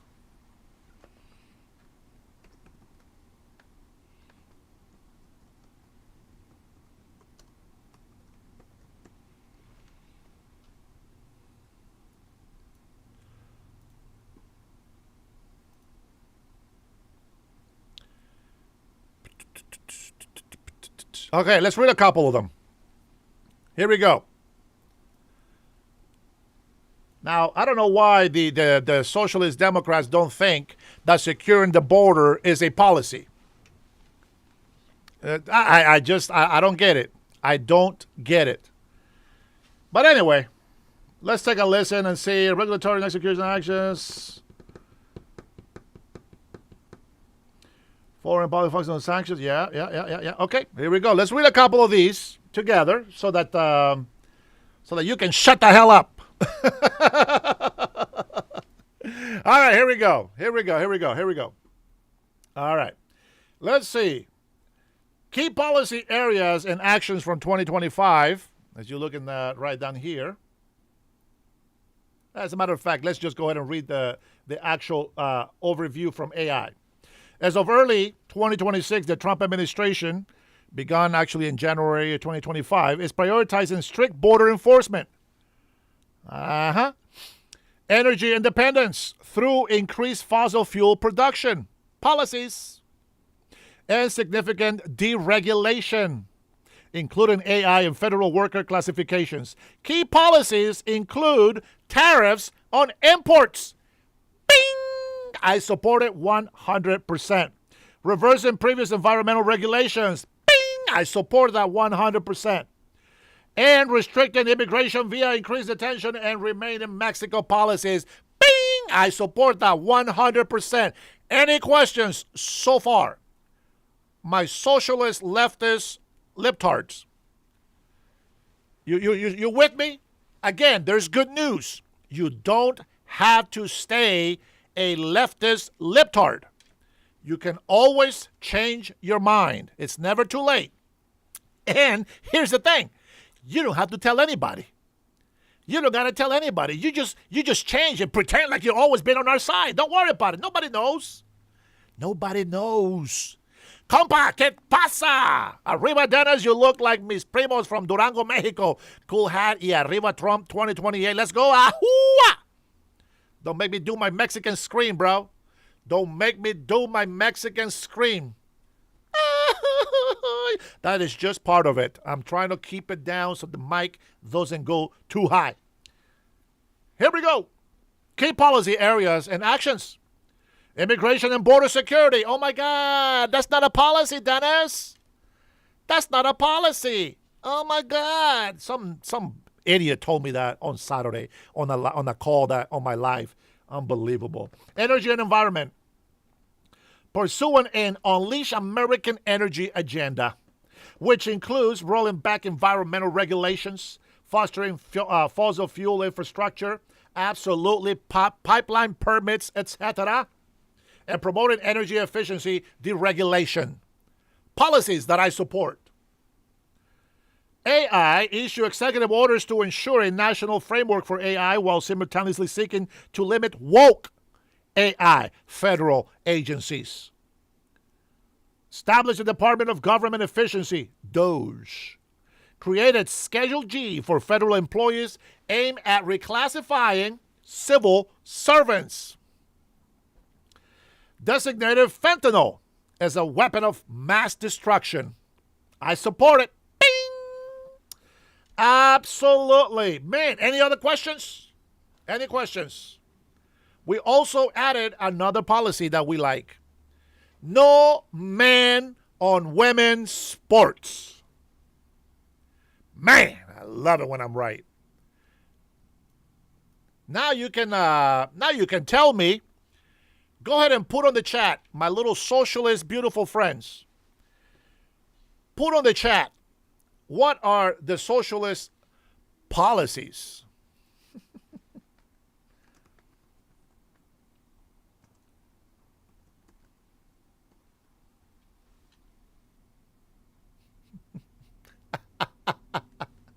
Nah, I'm going to share it. I'm going to share it. Let me make it a little bit bigger so hopefully you guys can read this. Let's take a look and see how and why you should think about who you're voting for on the midterms elections. Now, I haven't read these things, but let's read it together.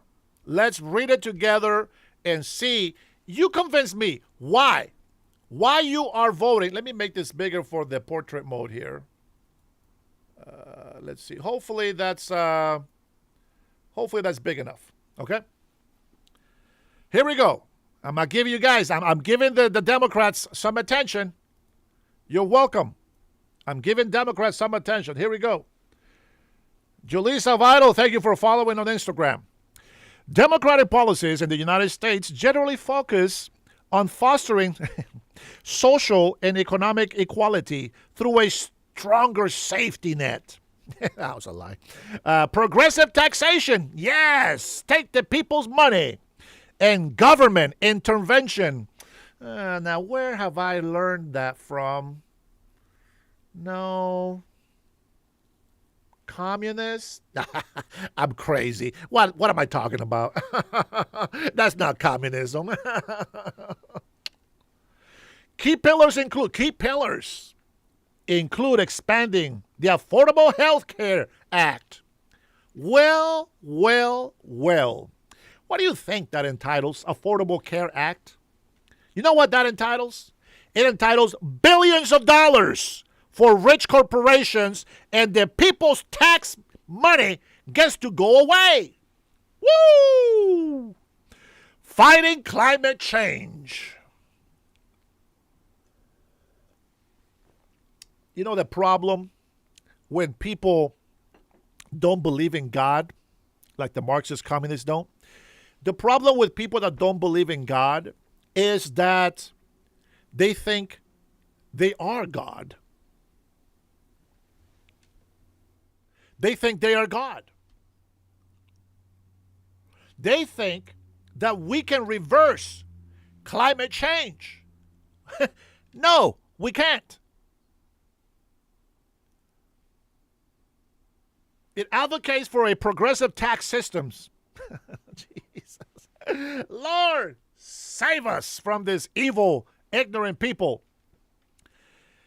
It advocates for a progressive tax system where corporations and high earners pay more, promoting policies that raise wages, protect worker rights, and reduce costs for housing, childcare, and energy. Fantastic. Fantastic. Henry Mack says you can't fact check ideologies, moron. This guy doesn't understand that these are policies. I like it when a moron calls me a moron. That's yeah. When ignorant people call me ignorant, that is just I love it. I love it, and they hate it. Go fact check me, bah. Here, let me tell you, just on this first thing right here on the economy.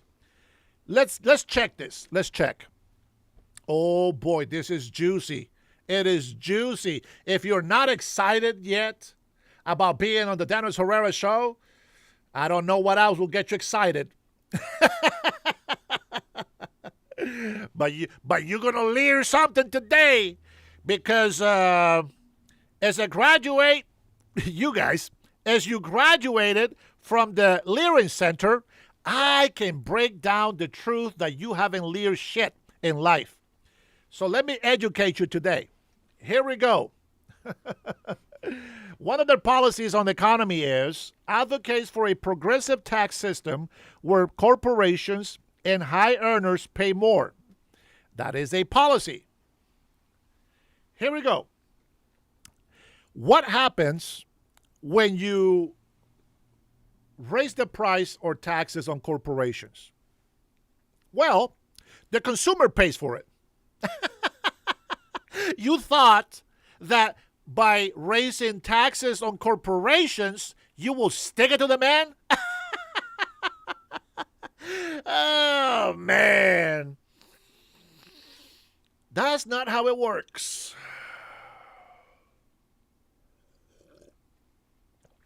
Oh. Guys, man, I'll say this. I'm going to take a little pause to say, I have seen a growth in women on my channel that have been more common sense thinking like women. But better than that, better than common sense thinking women on my channel, they're strong women who can appreciate a real man and real women. There is a group of members. Now, I don't have a lot of members, but the ones that I do have, there are some that are very loyal, and they keep their word with their support, and I appreciate that. I'm going to say this. Without the members that I have on my channel, I wouldn't be able to do what I do. I kid you not. because the members on my channel, not everybody, they know who they are. They text me. They send me inspirational texts. Some send me scriptures. Some give me email links. Some people are giving me some great information that I haven't even thought about. And we have a dialogue. And we have a little conversation. And I see that. And I wouldn't, this channel wouldn't be what it is. As little as it is, it doesn't matter. This channel wouldn't be at all if it wasn't for you members. You guys know who I'm talking about. That's why I called you my big bros and sisters, okay? Some are younger than me, I get it.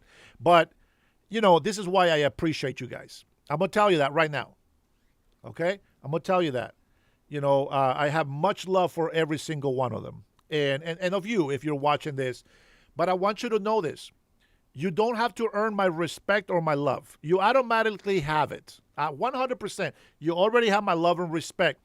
But it's up to you from the first interaction that you make with me of how much of that love and respect I keep for you. Many go from 100 all the way down to 0. And I'm going to tell you that right now. Yeah, some are older, way older. But I really mean it. I wanted to take a pause to say that. Now, let's dive deeper into this, okay? So number one, I don't know why I'm doing here Economy 101. It's very common sense, basic information. I like how all the libtards just left. Watch this. If you charge more taxes, more regulations on billionaires, on millionaires, on corporations, on businesses, guess who pays for that? I like this question because, you know, a lot of the socialist Democrats or those rhinos or whoever the hell, however you identify, okay? However you identify. It's beyond me why, when President Trump puts a tariff on a country, you automatically say prices are higher because tariffs is a tax. I'm going to say it again. The libtards left. They have no argument with me. They have no facts. But I wish that they would just learn instead of being cowards.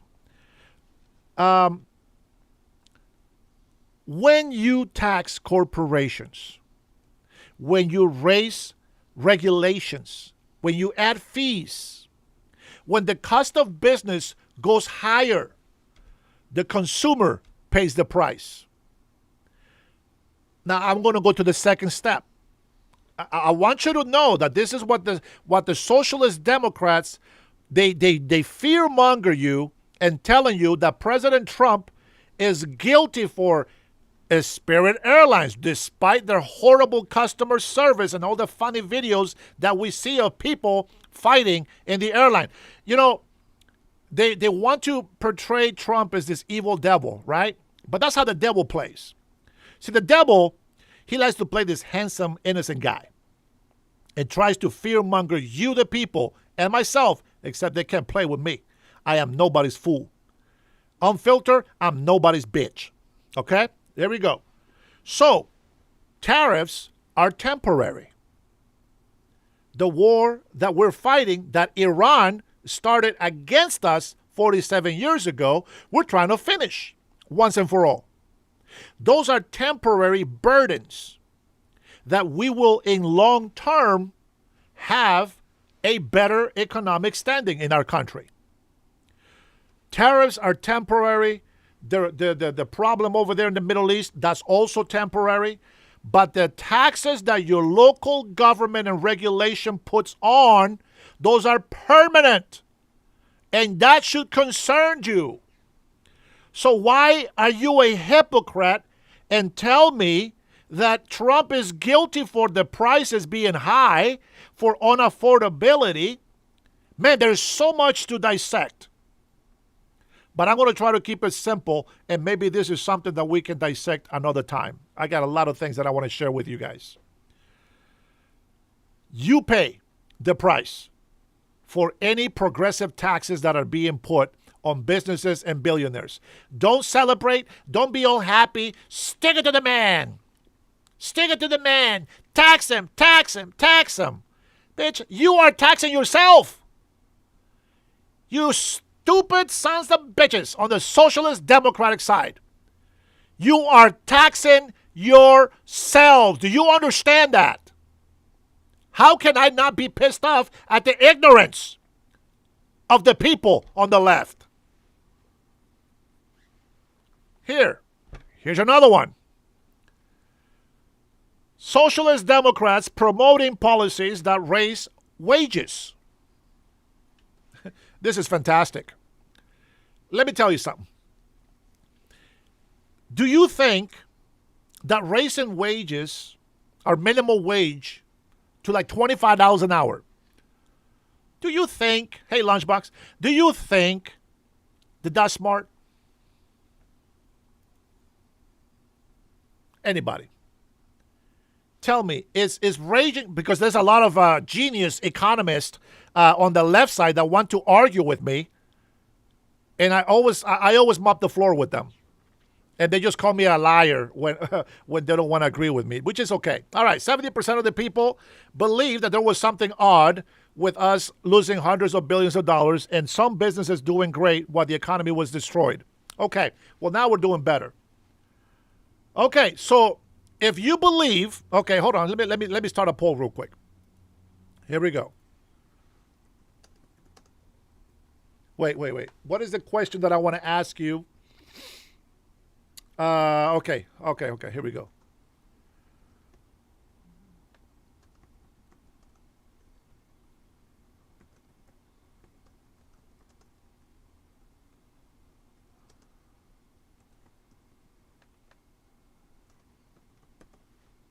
Trying to keep it simple. Just trying to keep it simple, okay? If I misspell something, I don't care. You guys know what I'm asking, okay? Let's see. I'm going to give you the answer.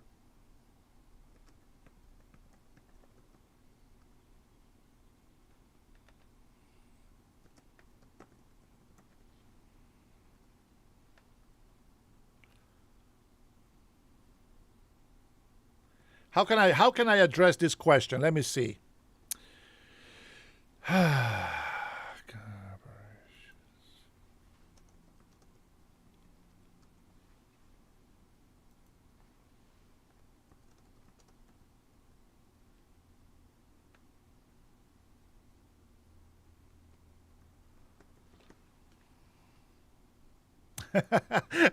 I wish that I can take this one off, but we'll see. We'll see if this makes sense. Now, guys, if you're on my side here, think of a different way that I can ask this question. But I'm sure that I'm giving you the answer in the question. Okay.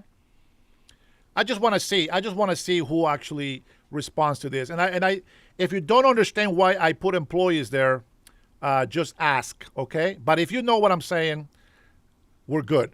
Here you go. There's my poll. Now, as I explain this, of course, you guys can vote. But here's the thing. If they raise taxes and regulations on corporations and businesses, it affects us, the consumers. If they raise the minimum wage, it affects us, the consumer. Why do I say that? Well, here's the thing. Some corporations like Boeing, Microsoft, Amazon, right? Corporations like this, they don't care. They don't care about that. They already pay more than minimum wage. They're paying good money. They give benefits, good wages, allow for overtime. They compensate. Some get bonuses. Fantastic. It's fantastic. Now, you and I, there you go. But we have to say it, brother. We have to say it, David. Jason. We have to say it. It is so much easier, even though it's junk food and it might not be healthy for you. It is so much easier for me to go to work 8, 10 hours. I got 30-minute break. I gotta go. I gotta go to a drive-through. Pay $5 for a value meal. Fantastic. Now, because they raised the minimum wage, that value meal is up to $15. Listen, almost $20 for a meal. I kid you not. $18 I am paying for a combo. $18. Who did it affect? Me, the consumer. And how much money am I getting paid an hour? Well, now I'm wasting most of my pay for that hour for some junk food. So it affects the small businesses, mom and pop stores. They can't afford to pay a big wage. They got to have minimum wage. Restaurants, they can't stay in business. Charging $30 for a plate that we know should cost $10? It doesn't affect, it affects them to a point. It doesn't affect the big corporations. It affects the small businesses. You're putting businesses out of business. And think with logic. Use your common sense and stop thinking like a socialist Democrat. You are creating communists. That's what you're doing. You're creating communists. You don't get it. Protect workers' rights. Oh. And I think I have a clip that will show some of this.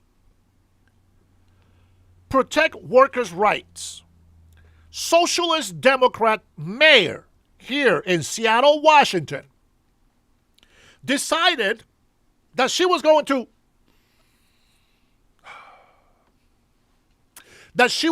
to support and protect the workers' rights. And she says, for those businesses that are trying to leave, bye. Oh yeah, that's protecting the workers' rights. Telling corporations to get the hell out of Seattle. That's a great protection of the workers' rights. Reduce cost for housing. Let me see.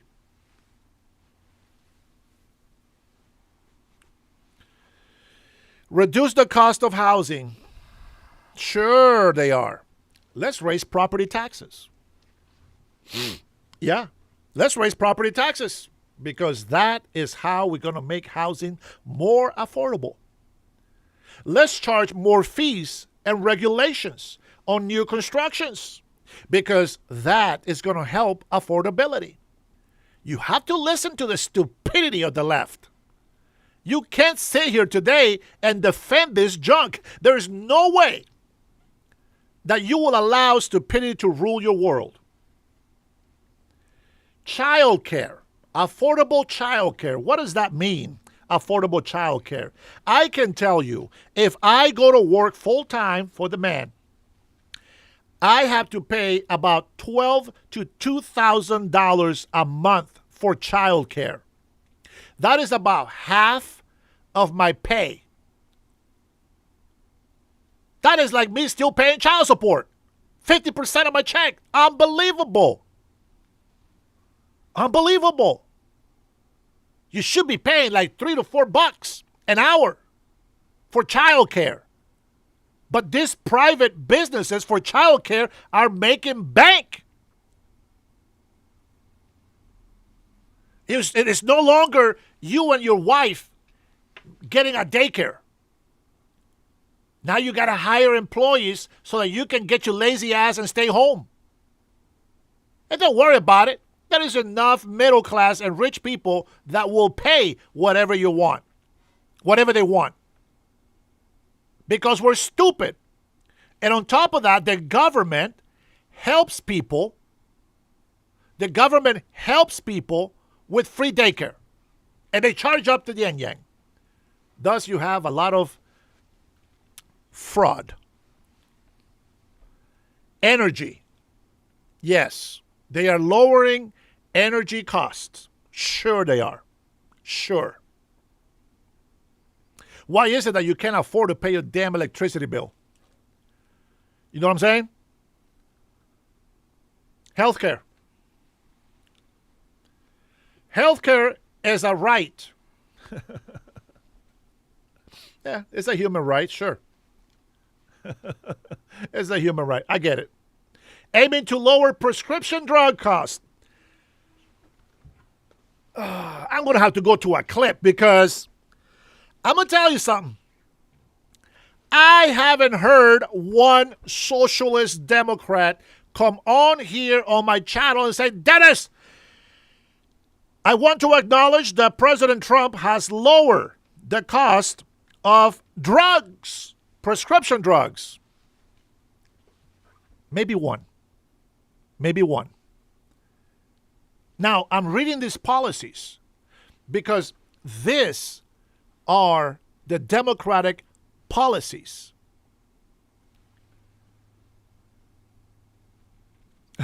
Aiming to lower shut the hell up. Oh, it pisses me off just even reading it. They haven't done shit. They haven't done shit.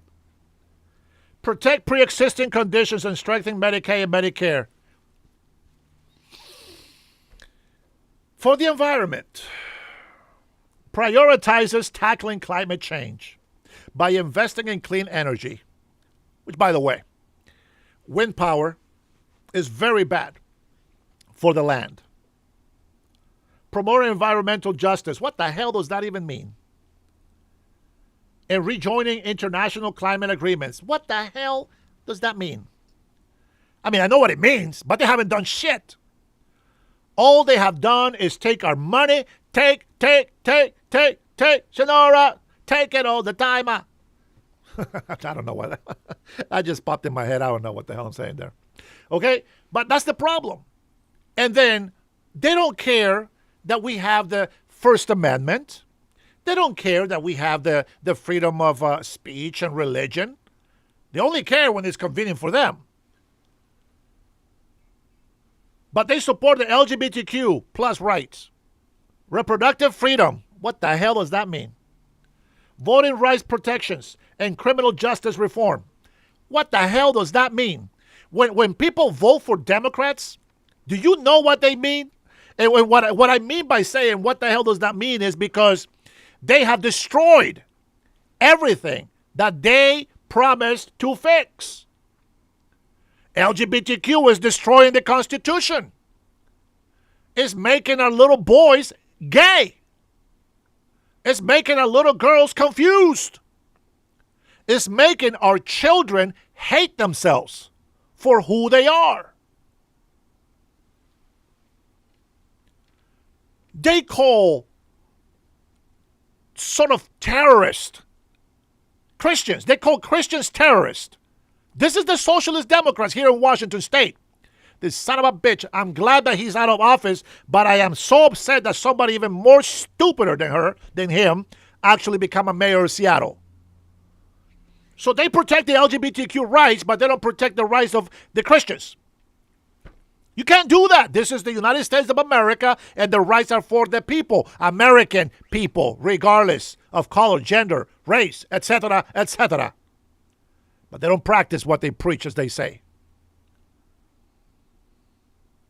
Immigration. They advocate for a fair immigration system, and yet they don't support controlling the border.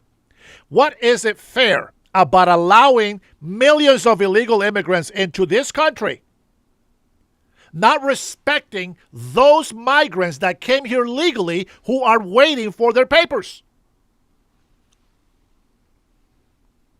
Supporting legal immigration, right. Pathways and strengthening border security, right. Providing a path to citizenship for illegal immigrants. Did you catch that? Did you hear that? And of course, they say particularly those brought as children, the dreamers. Unfreaking believable. Woo, man. Please don't make me read the Democratic policies ever again. Please. And with that being said, thank you guys for taking the poll. 42 votes. What the hell? Nobody wants to vote. Interesting. So we have 33% of libtards on the chat that believe corporations and businesses are the ones that are affected. Now, I'm going to throw that in there with a little bit of salt. Okay? I know it's very bitter, but I'm going to give you a little bit of salt here. And maybe sugar, a little sugar. Because it's bitter, we're going to give you a little bit of sugar. I'm going to give you a little bit of sweetener. Okay? The only reason why it does affect corporations or businesses is because they have to make their product or services more expensive, which in terms means that people can't afford it. Now, it affects us customers and employees for why? It affects them employees because corporations are forced to lay off people. They're forced to fire people. They are forced to flee the state. Roberts, he's tired of the Democratic policies as well. He said I remind him of the worst marriage he's ever experienced in his life. Brother, you're still young enough. Come on. You still got another few years, man. Get married again. Enjoy at least 1 month with a wife that makes you happy, my friend. But you know what I'm saying? So employees get affected because companies will leave. Companies can't afford to have that many employees. So why would they hire more employees when the burden just becomes heavier? It stops businesses from growing. And the consumers, as I already mentioned, is when they raise taxes and regulations on business and corporations and rich people, millionaires, billionaires, whatever, that are providing hundreds of thousands of jobs. Well, now the smaller branches, the smaller franchisees, they can't afford it. So they have to raise the price so high and they lose business. And they got to go by making the bare minimum. So they lower their prices as low as they can. But I don't think it's fair. I don't think it should be that way. All right? Woo, man. Let's see. Let's go ahead and actually watch. I thought I had it ready. Hold on.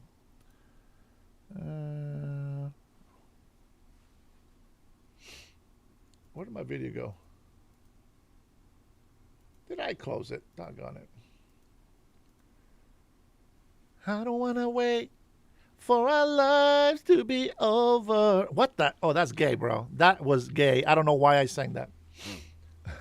Dawson's Creek. Remember that? That's horrible.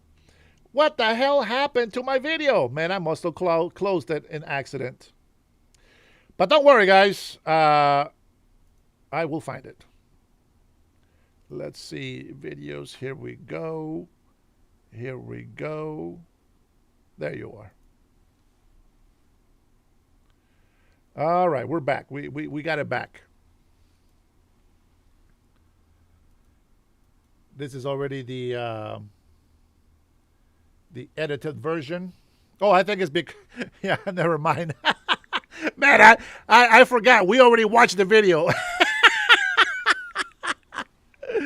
Oh, man. Oh, man. Okay, so now we can really get to our first video of the day, okay? Now, this is anti-ICE protesters mob hospital. Oh, sounds like our happy leftists losing it. Sorry, Rita, I got to say it. I had to say it.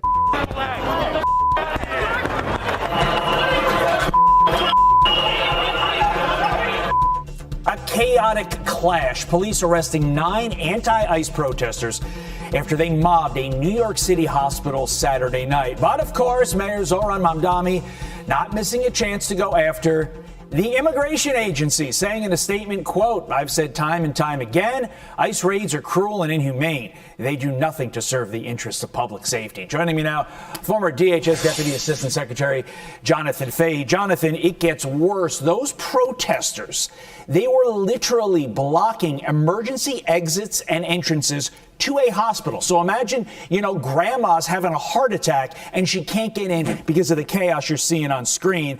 But wait, there's more. Governor Hochul and her fellow Democrats in the state assembly actually want to pass a new law that makes it harder than what you're seeing on the screen for ICE agents to do their job. What's going on? What's going on? I think with this, we are back to the tactics of subversion, right? Because you notice that the DHS shutdown ended, and now we're back to another one of these instances. And this person that these protesters, or quote unquote protesters, were trying to protect, he had a prior, I think, arrest or conviction for assault, a prior drug offense, and tried to run over the ICE agents, and this is a person that they're trying to protect. It's really shameful. Mondami's shameful. He has no right to set his own immigration law. And then you go to the Hochul, the new laws, which incidentally are unconstitutional, and I'd love it if somebody were to ask her how they would seek to enforce these laws limiting ICE in their state, because they are clearly a violation of the supremacy clause. But again, it's just performative politics over public safety that we've seen time and again. And unfortunately, the citizens of New York, and like you said, the people at that hospital there could have been some emergency. Somebody could have been harmed or killed because of their antics. It's so shameful. Yeah, as we look at this video, continuing, imagine you are about to give birth. Your mom was about to give birth, and you drive into this. Imagine you're, just sick. Imagine your kid falls and they need to be rushed to the emergency room, and you see this.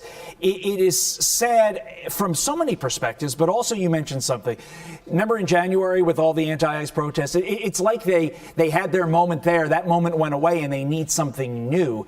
And that's one of the reasons we're seeing what we're seeing on screen, Jonathan. It is sad. Speaking of also concerning and staying here in New York, there are some woke bills being bandied about in the state legislature that could spring New York's worst killers. We're talking about David Berkowitz, the son of Sam serial killer's the operative word there, and the John Lennon assassin, Mark David Chapman.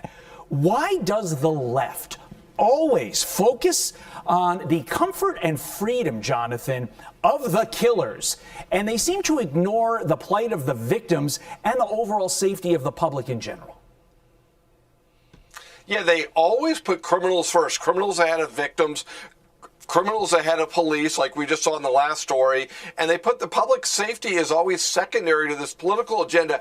And these bills are really scary if you think about it, because they could release people. They don't even look at their prior record. They just look if somebody at a parole board can decide they're no longer a threat to society. But really what makes these worse, not only these criminals like Son of Sam, who killed, I believe, 6 people, could be released, but what does that say to other criminals in terms of deterrence, that New York City puts criminals first, doesn't take public safety or law enforcement seriously? So there's a deterrent aspect, not just for murders, but all crimes altogether. Because, I was a prosecutor in Virginia for many years, and criminals wouldn't want to sell drugs in Virginia. That were selling them in D.C. and Maryland, because they knew Virginia had the death penalty, meaning not that they would get the death penalty, but because they were concerned Virginia was tough on crime, and they didn't want to tangle with it. So this is bad for New York. It's a disgrace. It's an insult to the victims. The whole thing is horrible. But New York is just, woke, dominates everything. And they call it the elder parole bill, but the age that they evaluate you as elder is 55. It's not like it's 85 or 95, when in all likelihood you would have more difficulty committing another crime. At 55, you can commit the same crimes, including serial killing, that you did when you were in your 20s. This makes no sense, but this is the state we live in now. Jonathan Fahey, thank you. Be sure to like and subscribe for all the latest clips and news. Well, there you go. That's just a little quick message viewed of the tolerant left. This is what I say. They want their rights respected, but they forget that we have those same rights, and they want to call us liars. They want to call us evil, but they're the ones constantly. Like, you can't even tell me that it's the same on the right as it is on the left, because everybody just says January 6th. That's all they got. That is all they got. And that's the problem. The problem is, here, Mr. Penguin, it's that when I am dropping facts, you're watching it yourself and you still deny it. We can't stand that shit. That is just blatant ignorance. And you do that on purpose. Like you don't come to have a conversation. You come here to troll. I wish you had some good points to give us, but you don't have shit. And everything that I give you is truth. That's why you get banned. That's why you get kicked. You come over here and start throwing insults to three reasons. Well, number one, you don't insult my president. Number two, you don't insult anybody on my chat. And number three, you definitely don't want to insult me, because I will ban you for life. And don't think that you coming in here with some fake profiles is going to get you by, because the way you talk is still the same way. It's so recognizable. It is crazy. It's unbelievable. Ilhan Omar nears deadline for document handover in fraud case. Well, let's go. Let's get some from News Nation. You know what News Nation is. I don't really trust it, but listen, we have to listen to different sources. Magic Man. Penguin has plenty of different names. There's a lot of people that get banned and they use their alter profiles, but the same shit comes out of the comments. Like, I wish they will play it off and, just get some brains and do something different. But they just do the same thing. You got to say it like it is, my friend. All right, what do we got here? Ilhan Omar nears a deadline for documents on fraud case. Let's take a listen. Lawmakers are asking Congresswoman Ilhan Omar to respond by Tuesday regarding questions about a statewide child nutrition fraud scheme. The lawmakers are seeking Omar's written and electronic communications involving the state's Feeding Our Future program, which misused millions of dollars in taxpayer funds. State lawmakers specifically hoping to look at Omar's correspondence with the owners of the Safari restaurant. State lawmakers point out Omar was a regular at that restaurant, staging many campaign events there. Its owners recently pleaded guilty for their role in the $250 million fraud scheme. Now, Omar's team and allies have largely framed allegations trying to link her to fraud as politically motivated and not substantiated. But for more on this, we are joined by Minnesota State Representative Kristen Robbins tonight. She is the chair of the Minnesota House. I want to point out, let me get the closed captions on. I want to point out that the Socialist Democrats have been telling us we are liars, liars, liars. Every single day they come in to tell me that I am lying, that I'm a liar, this and that. And let me tell you something that I don't do. You guys know that sometimes I open up my phone lines to allow people to give me their intake and their input and all this other stuff. They always prove my point that they just don't want to listen to reasoning. They don't want to know the truth. They want to believe a lie. As long as they hate Trump, they're happy.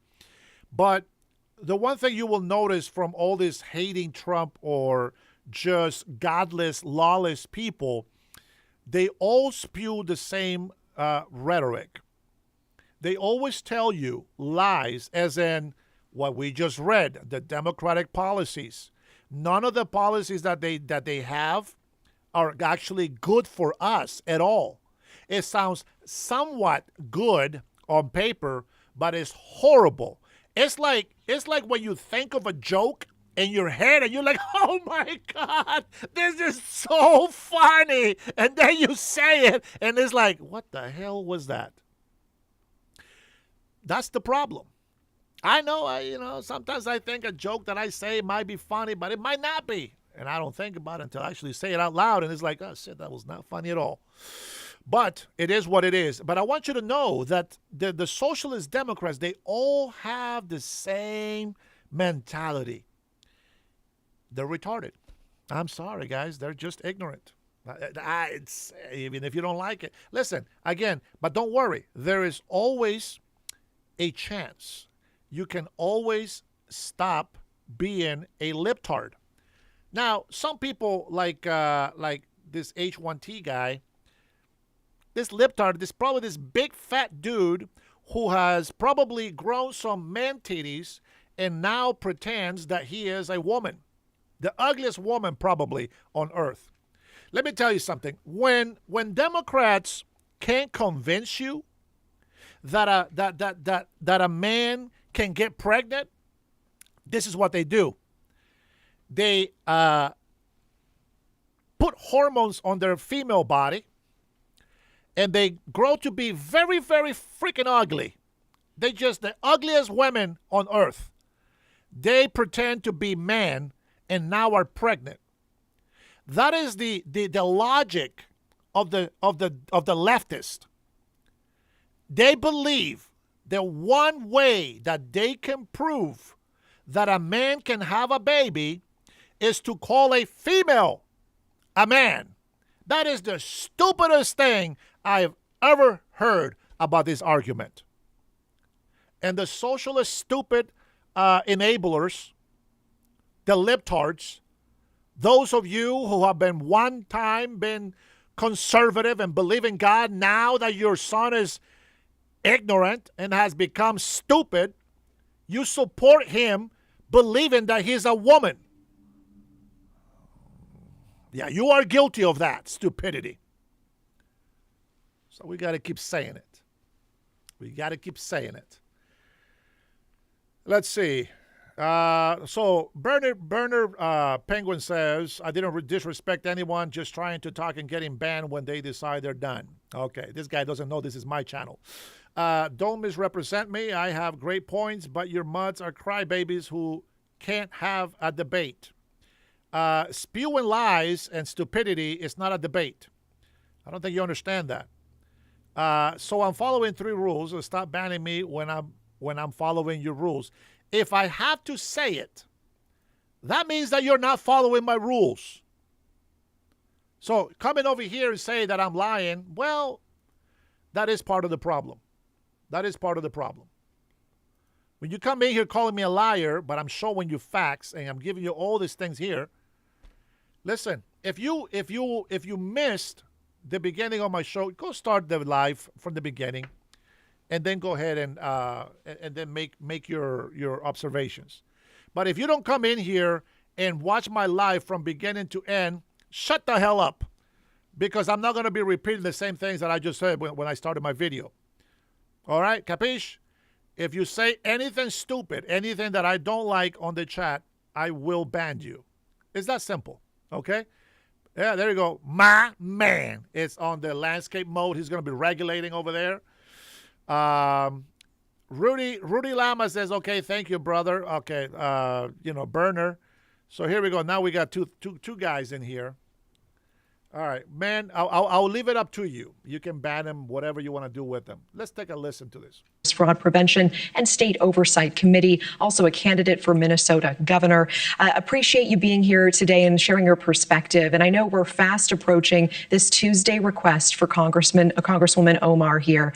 If she doesn't respond by this deadline, what is your committee's move on Wednesday morning? You know, we hope she will respond. She certainly owes it to Minnesota taxpayers and families to respond to our questions. And so I'm still hoping, but if not, the committee will examine all our options and we will continue to press for it, because she created the program, the Meals Act, that took the guardrails off the school nutrition program, that created the conditions for all this fraud. And she should come and answer our questions. Will you try to subpoena her? So we will look at all the options. We'll see what happens next week in committee. Assuming that she doesn't respond, and I'm not sure that she would. I mean, given she's a member of Congress, it doesn't seem that the committee has actual authority to get her to show up. Let's assume she does not respond. Will the committee be pursuing a subpoena on Wednesday? So we are looking at all the options. As you may know, we don't have the full subpoena power at the committee at this time because of the makeup of the House being tied, but we will certainly look at all our options, and we will also continue to work with our federal partners who do have subpoena power. So this is far from over, and we will keep looking at all options available to us. Have you seen any direct evidence linking Congresswoman Omar to any wrongdoing? Well, the court exhibits from Feeding Our Future show in the exhibit list different communications between her office and some of her staffers and Feeding Our Future defendants. And that is the information we're trying to get. What were they communicating about? Did they tell them that they'd taken the guardrails off the program? Did they encourage them to get involved as one of the sites? Safari Restaurant was one of the sites that, as you noted, has been charged and convictions have been brought against them, but they were the largest single site in the Feeding Our Future case. So we definitely want to understand what her office was communicating, and I think that should be made available to the public. Her team and Democrats have said that these allegations are politically motivated. Tell me more about that. Is this about fact-finding, or is this about putting political pressure on a high-profile Democrat? This is about getting the truth. That's what we want. We want the truth. For far too long in Minnesota, people were afraid to tell the truth about the fraud problem. And when they did, they were retaliated against. And we have said that will no longer stand. We are going to tell the truth. We are going to follow the facts and the law, and then we will see what happens. But we have a duty to the taxpayers and to the needy Minnesotans who need these services to find the facts and get the truth. We mentioned the FBI raid over those 20 locations in Minneapolis this week, including many daycare centers. Was your committee briefed by federal authorities before those raids took place, or were you watching them unfold on the news like everyone else? No, we watch it on the news and like everyone else. I have a great relationship with our federal partners, and we certainly share information with them as we get it, because we want them to have all information for their investigations. But once they start looking at something, we find out just like everybody else. Thank you for watching. Subscribe below. Shut up, Cuomo. Nobody cares about you. Just everybody else on the network. Cuomo's still a dumbass. Let's see. This is a little off topic, but did you know when the government shut down, the national park shut down too? Yes.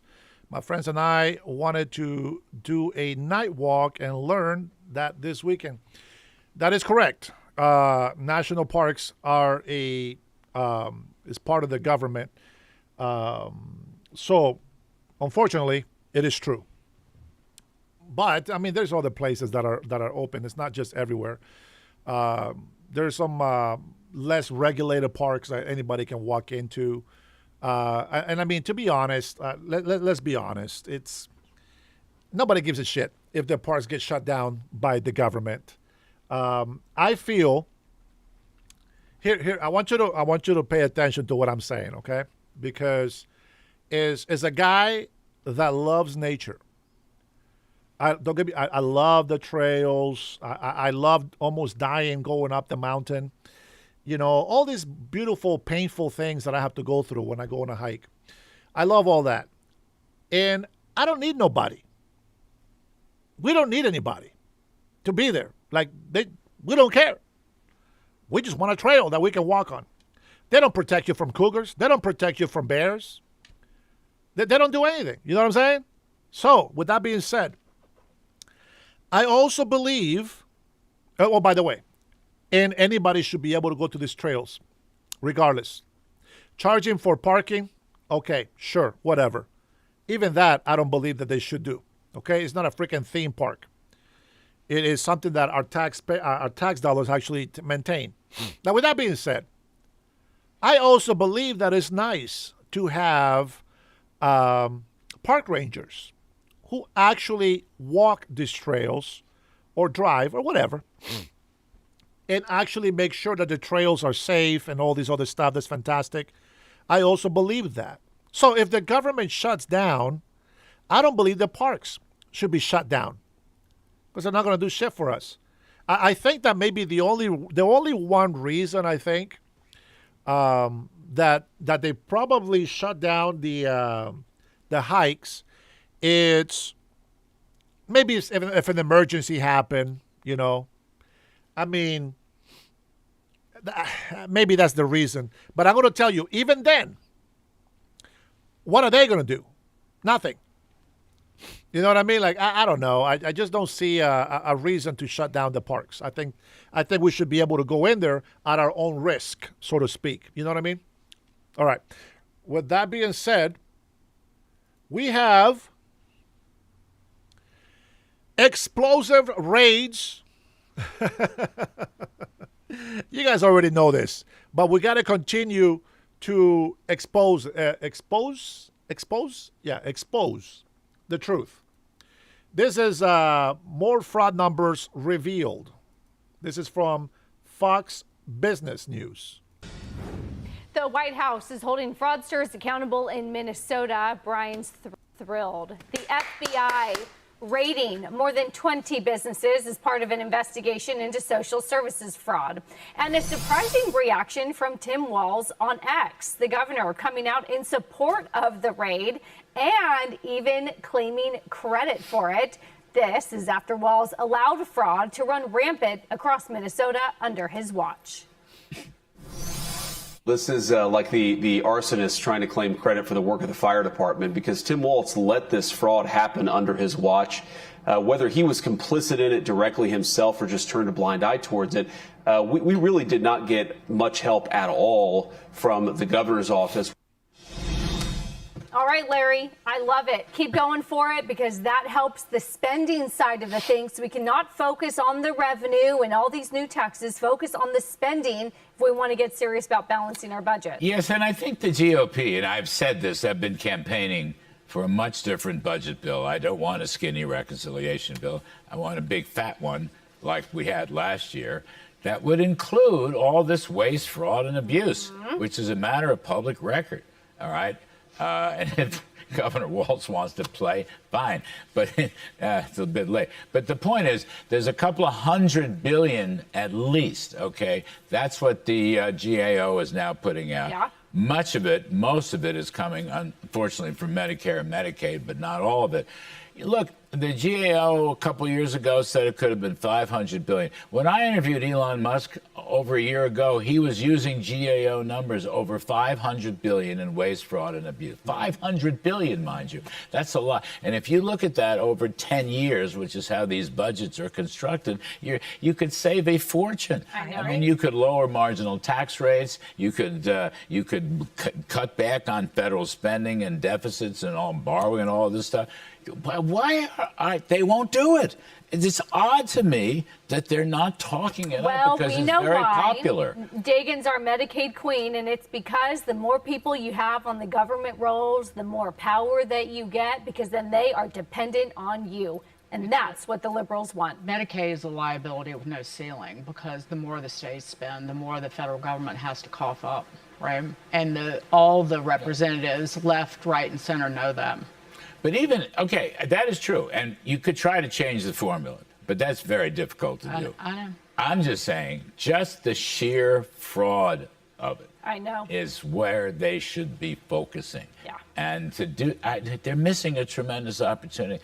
I mean, the public wants to, what's the word, clean the swamp? Yes, drain the swamp. Drain the swamp. Why aren't they draining the swamp writ large? This is supposed to be a conservative issue for This is why Patrick Henry was an anti-federalist at the Constitutional Ratifying Convention. I'm serious. He knew that concentrated power at the federal level would be abused. I just think that it's unpopular to a certain degree with a certain segment of this population. And what ends up happening is the Republicans take on all the tasks that are hard. Look at what the president's doing with the war. No other president had the you-know-what to be able to step up and handle Iran. And so I think I agree with you that a lot of Republicans want to see the swamp drained and this fraud and waste cut, because when you think about the spending side, it's like they're always asking us for more money. And you're like, but there's all this fraud, waste, and abuse. How could you possibly be asking me for more? But then it becomes like, well, they're going after this one and they're prosecuting that one and they're weaponizing and then you start going down that road. And I think that they worry less, Taylor, the Republicans, about power because of the way the system is, but more about their popularity as it is. I just feel like Republican messaging is never exactly where it needs to be. We got to go because we have a Fed meeting coming. Gotta go. Uh-oh. Lucy. Let me see. When is this from? Give me a second.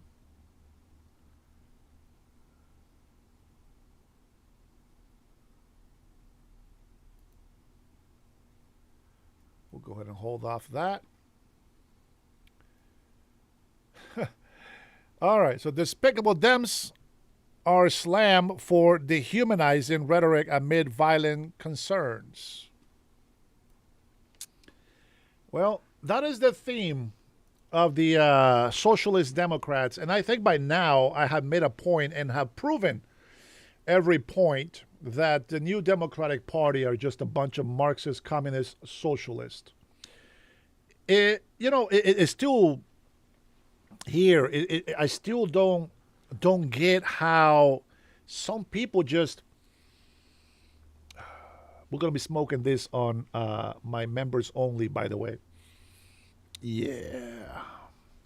I still don't get why these people don't want to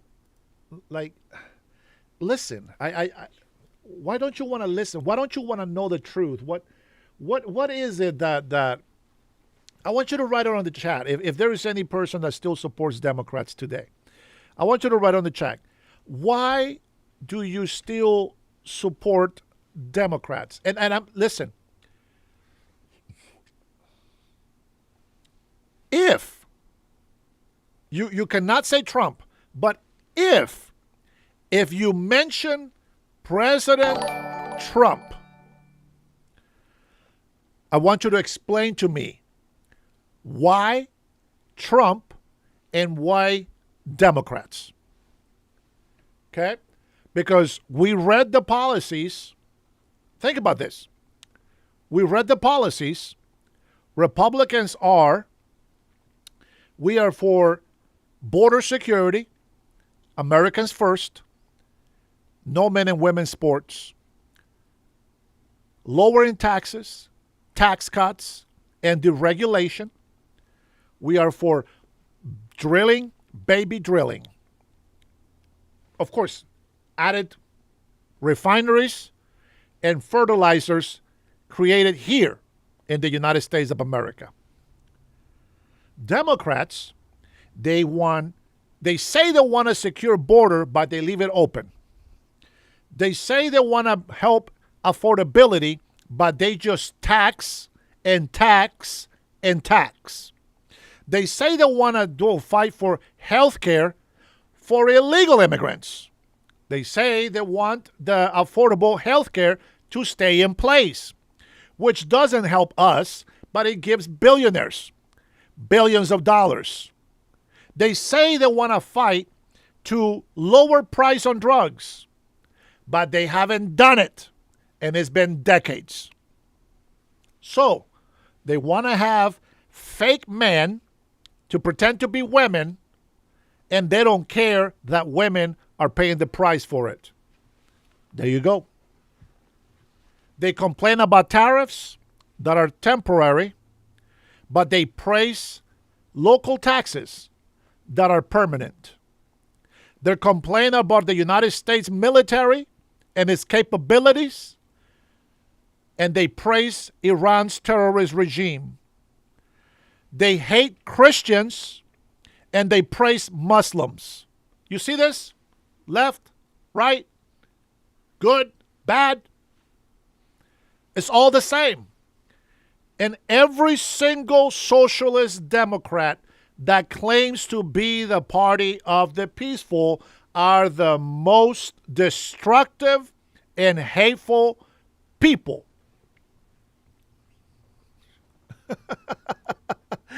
It's okay, Jason.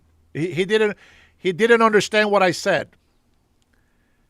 State taxes, you idiot. He doesn't understand what I said, but it's okay. It's the lip-turn mentality.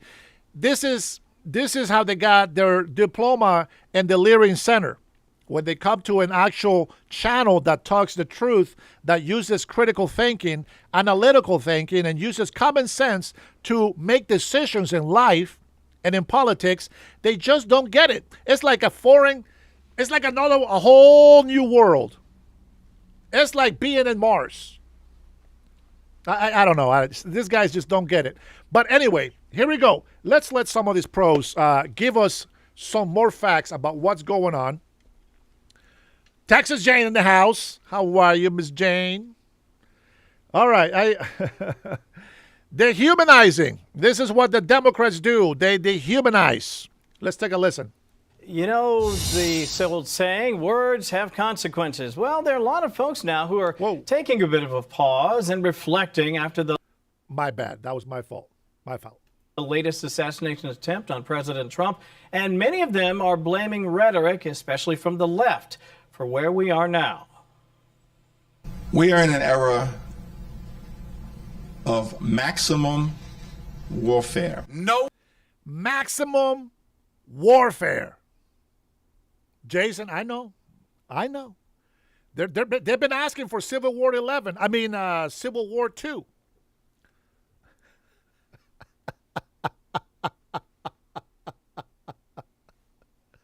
They've been asking for it. Listen, I had a black conservative man called us this last week. Remember? I had to tell him to be patient and allow God to work, blah, blah, blah. You know, he's sick of him. He is sick of this rhetoric. As Fox says, that they're dehumanizing. Democrats, they just don't stop. They never learn. You know why? Because all they do is leer from the Leering Center. This guy, Tampon Tim, has been hiding fraud. Ilhan Omar, hiding fraud. Gavin Newsom, hiding fraud. The government here in Washington State, hiding fraud. Oregon, hiding fraud. New York, hiding fraud. Oh, my gosh. Listen, let's be real. Even Florida has had scams. But you know what? They are holding them accountable for. These morons on the left, not one of them said, thank you, Shirley. Thank you, Nick. Not one of them. They call him an extremist, right-wing, conservative YouTuber. And they call him a liar, as they do to us. Liar. He's lying. Racist. Racist!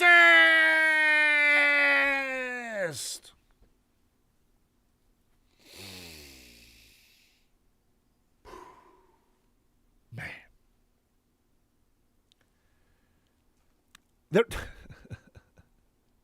Listen. Now, I want you to listen careful. If you are black, if you are black, but only if you support the Democratic Party, you are one ignorant fool. I sent you a Gmail with already known maximum warfare. Thank you, Cutting Edge. Cutting Edge is going broke supporting my channel. Yeah, I feel you, brother. Listen, only if you support Democrats, this will land on you. But again, disclaimer, there's good news. You don't have to stay there. But if you're a black person and you support Democrats, you are an ignorant. You can use the other word if you want, same meaning. You are ignorant and very low IQ. With that being said, the good news is you don't have to stay there and you can change. And the best of it is nobody in here knows who you are. So you can come in fresh into our channel and just say, God bless the USA. Let's go. Vote Republicans in the midterms. By the way, I think we gained 4 seats. Oh, man. All right. I had to make a joke before we continue this insults and this dehumanizing by the Democrats. So I'm going to go ahead and go back 10 seconds. Maximum warfare. No one has ever been more dangerous to this country than Donald Trump, and he is a fascist to his core. That man cannot see public office again. He is not only unfit, he is destructive to our democracy, and he has to be eliminated. Never before in my life have I called for mass protests, for mobilization, for disruption. But I am now. These Republicans cannot know a moment of peace. We're in a war right now to save this country, and so you have to be willing to do whatever is necessary in order to save the country. Well, columnists have been taking notice as well. Bernard Goldberg's op-ed in The Hill this week, titled "Not Rocket Science, Extreme Political Rhetoric Eventually Has Consequences." And Jonathan Albert wrote an op-ed in the Wall Street Journal. It was titled "When Rationalization Turns Deadly." And he had a very interesting take. In part, it read this way: when people are described as fundamentally dangerous or illegitimate, it changes how actions against them are seen. Now, for most people, that language remains just mere language. But for someone unstable, hearing it often enough can lower the psychological barrier to acting. It can begin to feel less like a choice and more kind of like an obligation. Very powerful words right there. We want to bring in Fox News contributor and political analyst Gianno Caldwell. I thought what he had to say right there was incredibly powerful. Here we go, guys. A couple of Uncle Toms right here. Since you can't call them racist, pay attention. Gianno, and there's even more. I know that your opinion on this was also very, very strong, and I just want to share this. I think there are a lot of people who feel like free speech trumps everything. But then there's free speech, but then there's also dangerous speech. You can't yell fire in a crowded theater. And I think sometimes it's getting a little over the line. What do you think? Well, I think it's approached beyond just a little. This has become extreme. And Kevin, you and I were just texting last week while I was at the White House Correspondents' Dinner, thinking you were going to be there and you were, hosting, of course. But I recall that day very clearly. I was about 30 or 40 some feet from where the shooting took place. I could see the gunpowder and I heard the shots. And that was a moment where you had no idea what was going on. Some of those videos have gained millions of views. You can check them out at Gianno Caldwell on Instagram, Twitter, Facebook, etc.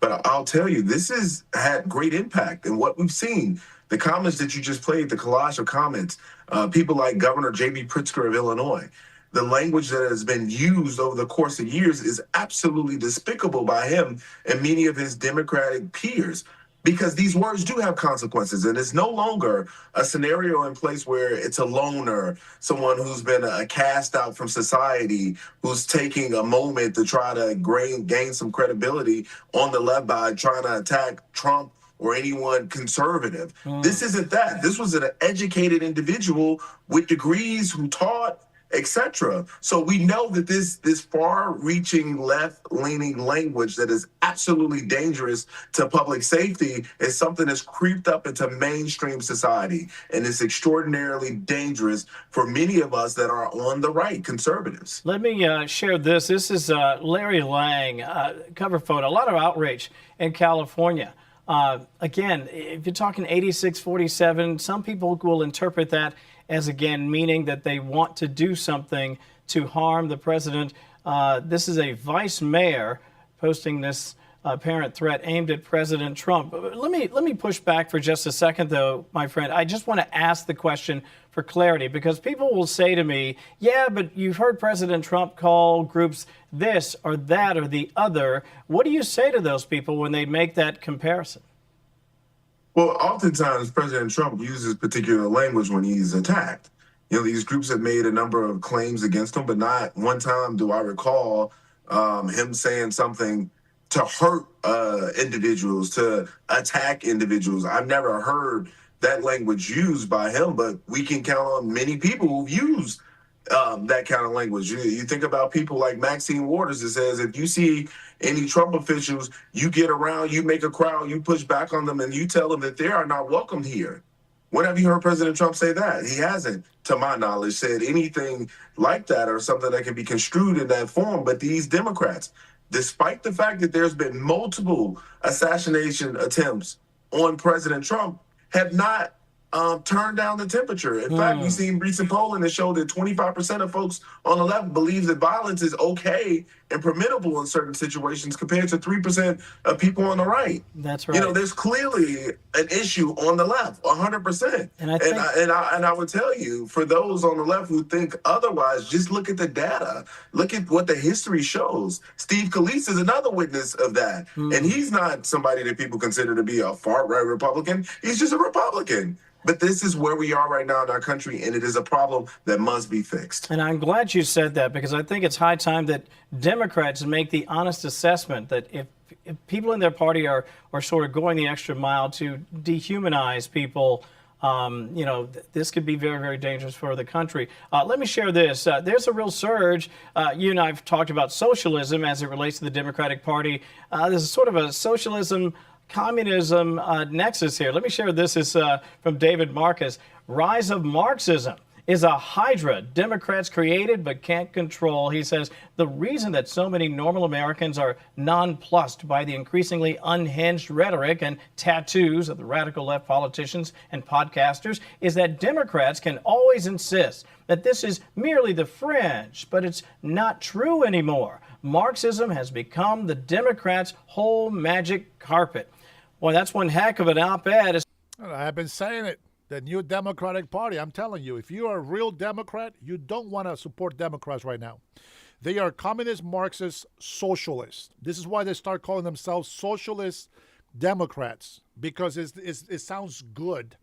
Socialism sounds like a great thing, but it's not. And you know this because of history. You know this because of how the economy just drops like crazy. Money runs out faster than you can say what money. You got to listen. You got to pay attention. I'm telling you. I am just telling you the truth. Okay? I cannot force you to believe it. You have to choose it yourself. Okay, like Morpheus said, I'm just trying to free your mind. Especially as we consider the midterms are just ahead. Do you agree or disagree? No, I absolutely agree. And someone else who's on the left agrees too. Senator Fetterman, who's often talked about where his party has become. And it's such a problem. We see it in New York City. We saw Mondani recently get elected, and now New Yorkers are saying maybe this is the city is on the wrong track in the majority. Yeah. We can see this throughout the entire Democratic Party, where things are going. They have absolutely capitulated to socialism, communism, Marxism. And then you also keep in mind, there's a lot of billionaires that are funding this stuff, George Soros and alike. That's why I started the Caldwell Institute for Public Safety to go after those prosecutors and George Soros candidates that they're pushing this leftist regime, which impacts us in a very negative way, especially when it comes to crime. Go to CaldwellInstitute.org and please support our efforts there. But this is a fight that our country must take on. I think President Trump is doing a great job at that, and we got to continue to expose this stuff wherever it rears its ugly head. Communism and Marxism, by any other name, is exactly what it is. Real quick, I got to play this. This is the mayor up in Seattle who says, if you're rich and you want to bounce, hit the bricks. Listen. I think the claims that millionaires are going to leave our state are like super overblown. And if, the ones that leave, like, bye. That is the wisest socialist Democrat that just became mayor in Seattle. I'm going to tell you something. I wish that I would have thought about this before. I will say this. Everything is due in God's timing. In God's time. Because if I would have ran against her and the other moron who was also a mayor, I would have beat both of them.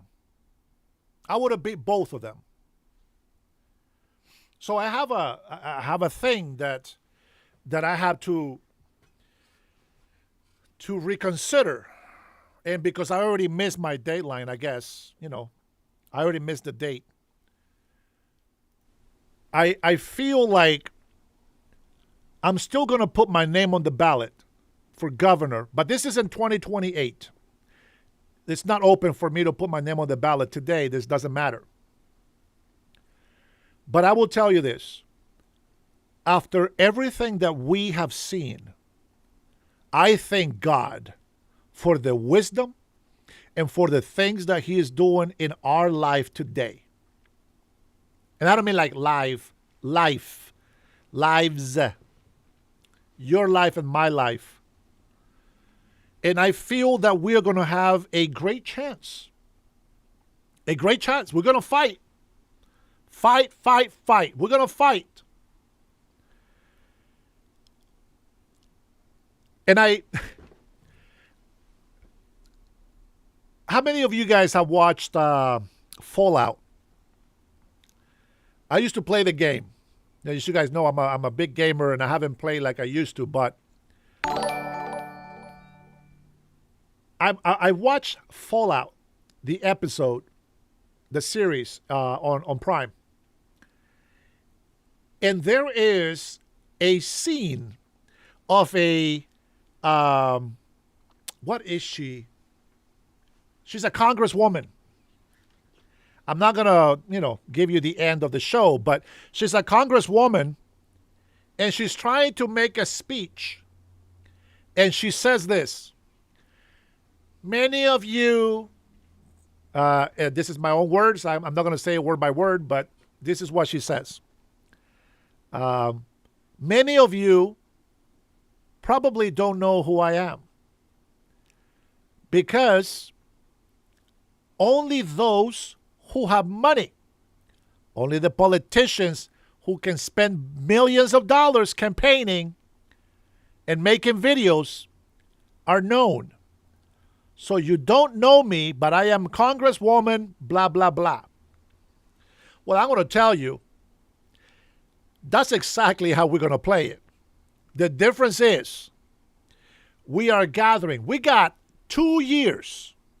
2 years, Patriots. Even if they bring our viewers down, listen, just like President Donald Trump said, make it too big to rig. I'm going to tell you, support this channel too big to slow down, too big to cap. Support the channel. Listen, we got 2 years to gather all the patriots that we can. And even if you don't live in Washington State, we need your support in many, many different ways. And we are going to make our own advertising. I don't know how much money we're going to raise. I don't know. But I can tell you I have enough equipment. All you need is a phone, to be honest. All you need is a phone. I have enough equipment to make my own videos, to campaign for myself. And all I'm going to do is share it with you guys. It doesn't matter who shows up or who doesn't. We will need a team of bodyguards because they're not going to let me have peace if we're campaigning out in public. But I can tell you this. If there's something that I learned from COVID-19 is that we need to learn to adapt. And one of the reasons why I didn't get to run for office this year is because it's God's plan to allow us to grow and to learn and to become very, very familiar with the issues that we are struggling with today. With that being said,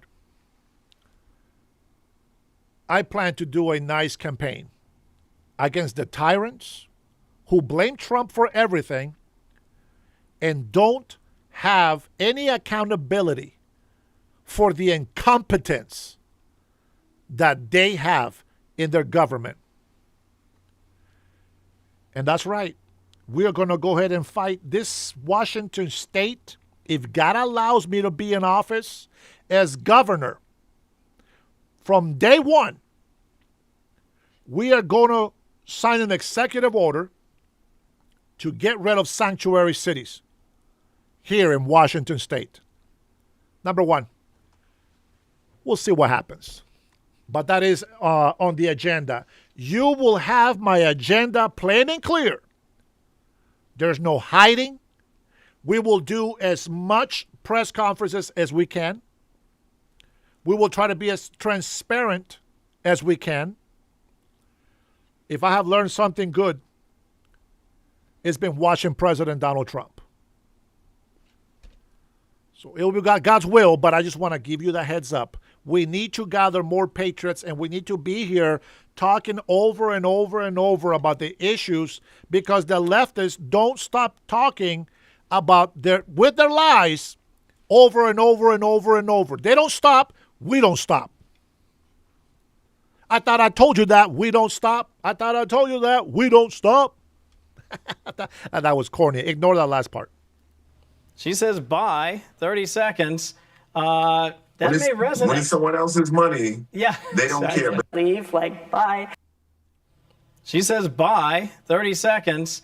That may resonate. When it's someone else's money, yeah, they don't care. But the truth of the matter is, like California and many other places, New York, that are seeing billionaires and millionaires leave in droves because they can afford to leave, is going to cause a great impact on the taxpayers there, especially those who are in the middle class and lower ranges. They're going to have to pay more because the people at the top are leaving. And this is what socialist Democrats do. Until they run out of other people's money, the rhetoric continues. You nailed it, because they have the capability of leaving if they want to leave. But those of us who don't have that kind of money, aren't as mobile, don't have the kind of cash to just hat up and go to another state, they're often stuck right where the policies are, and that's the unfortunate truth.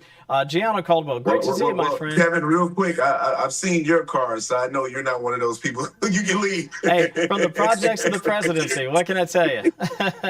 Thank you, brother. Appreciate your time today. Have a great weekend. It's not over until it's over.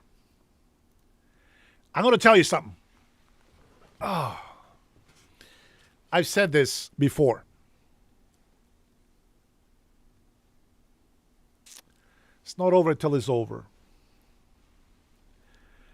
It is biblical. Now, you don't have to believe in God. You don't have to be religious. But let me tell you something. And a lot of people, if you support Palestinian Hamas and terrorist Iran, okay, whatever. I support Israel. Let me tell you why. Let me tell you why God chose Israel. God chose Israel because they're not perfect. Let's not forget the Jews are the ones that crucified Jesus Christ, their Savior. If they don't receive Jesus Christ as their Lord and Savior, sorry, Ben Shapiro, you're going downstairs. Hopefully not. You are still a descendant of Abraham. But the Bible is very clear. Jesus Christ is the only way, the only truth, and is the only life. Life. I have an accent, sorry. But God chose Israel because they are imperfect. They're a very small nation. They're not strong. And he did that to show how mighty he is to other fake religions who claim their gods are almighty. None of them have been able to defeat Israel. And that's only because God is watching and protecting and fighting for them. Now, there will be a time when Israel will be hit so hard, they will almost be destroyed, but not yet. In the same manner, if God chooses me to run for governor here in Washington State, it's not because I have all this wealth and I am going to heal the land and I'm going to do this and do that. It's because God chooses me to do that, because I'm imperfect, because I'm weak, because I'm not the smartest guy, because I'm not a politician. But the success of me running for office and becoming governor, if it's God's will, and becoming governor of Washington State, regardless of how the economy is going right now in our country. I hope you're listening. Regardless of how the economy is looking, specifically here in Washington State, regardless, I want you to know something. God's power and might is going to be involved.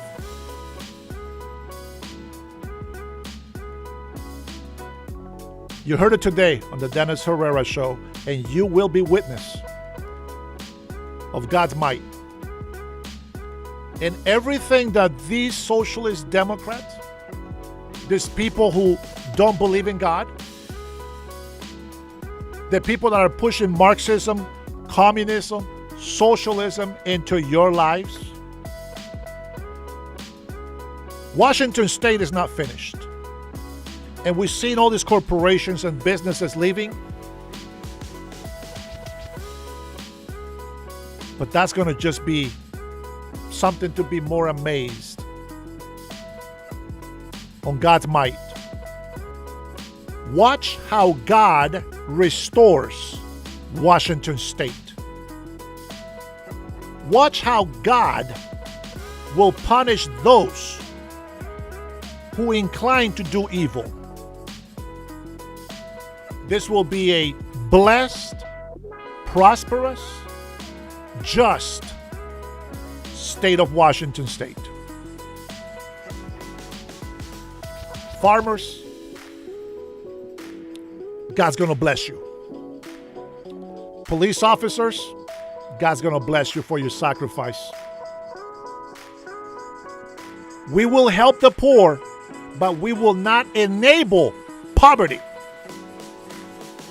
We will help those who need help, but we will not enable laziness. To God be all the glory and the power. God bless you. God bless the USA. I will see you guys on the next one.